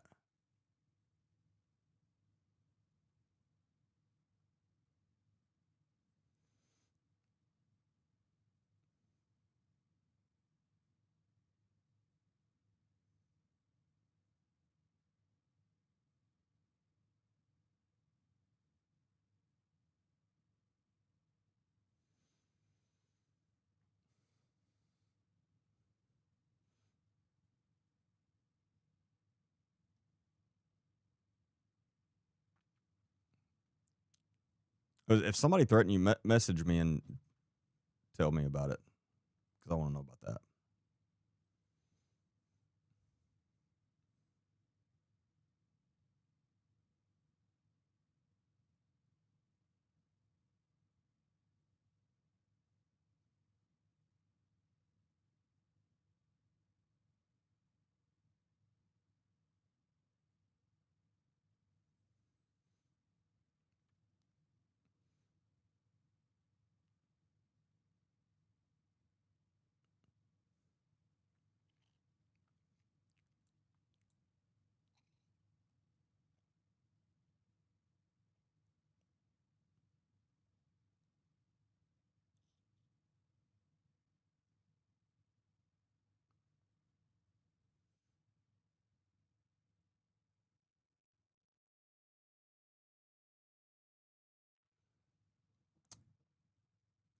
Monica has a question. From a law enforcement standpoint, if the mother and the daughter of a missing person call a department for an update on their loved one's missing person case, what should they expect from the agency in regards to a return call?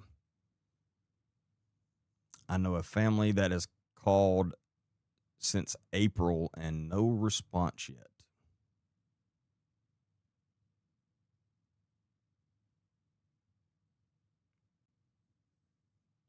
That's unacceptable.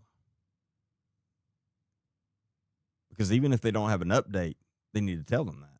Pick up, you have to, when you work in investigations, especially missing persons, you have to you have to have the conversations with these families. You have to stay in contact with them.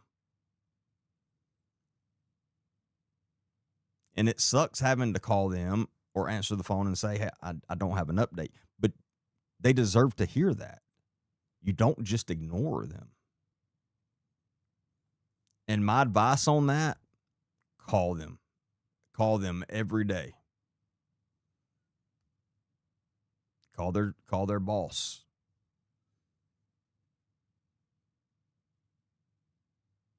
Because that's unacceptable.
All right. Bring this up one more time. Make sure you go to our website, agentdbaker.com, and check out all the details on the under the events tab for the upcoming peaceful protest that we have organized in Hamilton, Alabama, speaking out against the ramp, which is a ministry disguised, or a cult disguised as a ministry. They've been harboring child predators. And that begins this coming Thursday, July 23rd. We'll get started around 4 p.m. and then we'll be there Friday between 8:30 a.m. and Saturday between 8 and 8:30 a.m. We need as many people as possible. This is as good of a cause that you could think of to come out and show power. There's power in numbers. And this is our chance. Well over 100 victims, survivors from this place, and still at least one known child predator still on staff there right now. So anybody that can come for any amount of time, please come. We need everybody. Tell your friends, your family.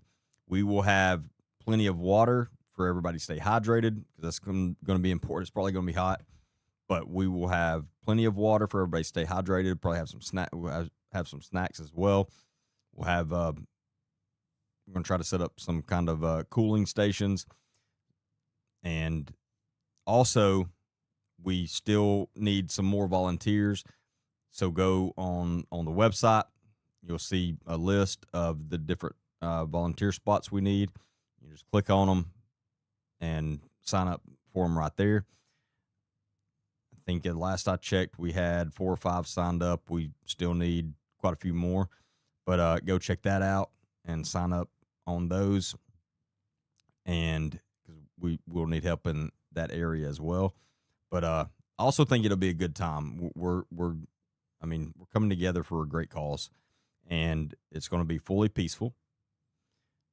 If anyone gets out of hand whatsoever, you're going to be removed. We do things the right way. We bring attention to things the right way, and we're not going to become the same people that we're speaking out against. So, but we need as many people as possible. If you can't come, one thing you can do is just help us spread awareness. Share all my podcast and videos about the ramp, plus numerous more. There's quite a few that are speaking out against the ramp. So any of those you see, share them, comment on them, like them. All those things help push those out for their algorithm, so we can bring more awareness to what's going on there. Another way you can help, if you can't come to the protest, there's a donation link on there for the water and snacks and stuff that we'll be providing. So you can go and give a little money on there if you have the extra. But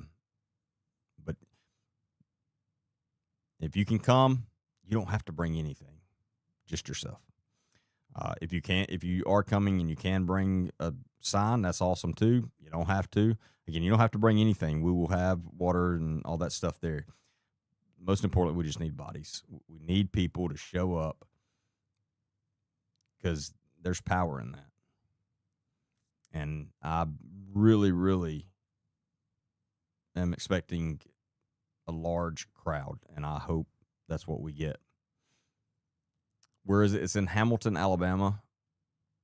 And you can find all the details, maps. You can find all the details on our website, agentdbaker.com. Just go to the events tab, click, and all the details are on there. And if you still have any questions, feel free to message us, and we'll get those answered.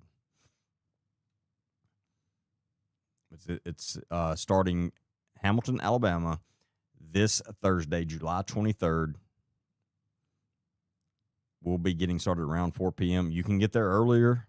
Doesn't mean you can't get there till 4. People are acting like that you can't. You can get there whenever. But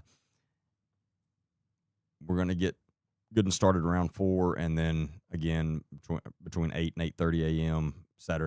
Friday morning and Saturday morning. So I look forward to as many of you as possible being there. And I'm looking forward to getting to actually meet a lot of you. Most of you I've never actually met in person. I'm looking forward to that. I'm excited about that as well. We'd love to have you, Haley, seriously. And again, if anybody has any questions about it, don't hesitate to message us and ask us. Just go through the website, and we'll go from there. But I hope y'all have a great rest of your Monday night. Really appreciate each and every one of you for being on here. I can't say that enough. I can't do any of this by myself. I have to have all of you. So I can't tell you how much I appreciate you all. And again, all I ask you to do is watch my stuff, share it, like it, comment on it, repost it, all that stuff. Just helps bring more awareness to what we do. I do believe some of the victims are going to be there. Not 100% sure on that, but I think I think some will be. And I will see y'all back Wednesday night. And remember, Wednesday night lives, 8 p.m. Central, are exclusively on YouTube. So if you're not subscribed to my YouTube channel, go ahead right now and go over there and subscribe, Agent D. Baker. Go ahead and subscribe to the channel and make sure you hit the notifications. That way you'll be notified anytime I release a podcast or go live. But my Wednesday night lives are exclusively on YouTube, 8 p.m. Central. And then also my full podcast, that's one of the places you can catch my full podcast. My full podcast can only be listened to on YouTube, Spotify, and Apple Podcasts. But make sure you go subscribe to the YouTube channel, and I will see y'all back Wednesday night at 8 p.m. Central. Welcome to Truth Recon. I'm Agent D. Baker, former narcotics detective, SWAT team member, and U.S. Navy combat veteran. With years of real-world experience in high-stakes environments, I've seen firsthand the dangers that lurk both in our communities and now increasingly online. Before this show begins, understand this. What you are about to hear may be disturbing to some audiences. This podcast contains explicit language, dark themes, and real conversations that are not suitable for children and may be triggering for some individuals. If you choose to continue, do so knowing this content is intended for mature audiences only. Discretion is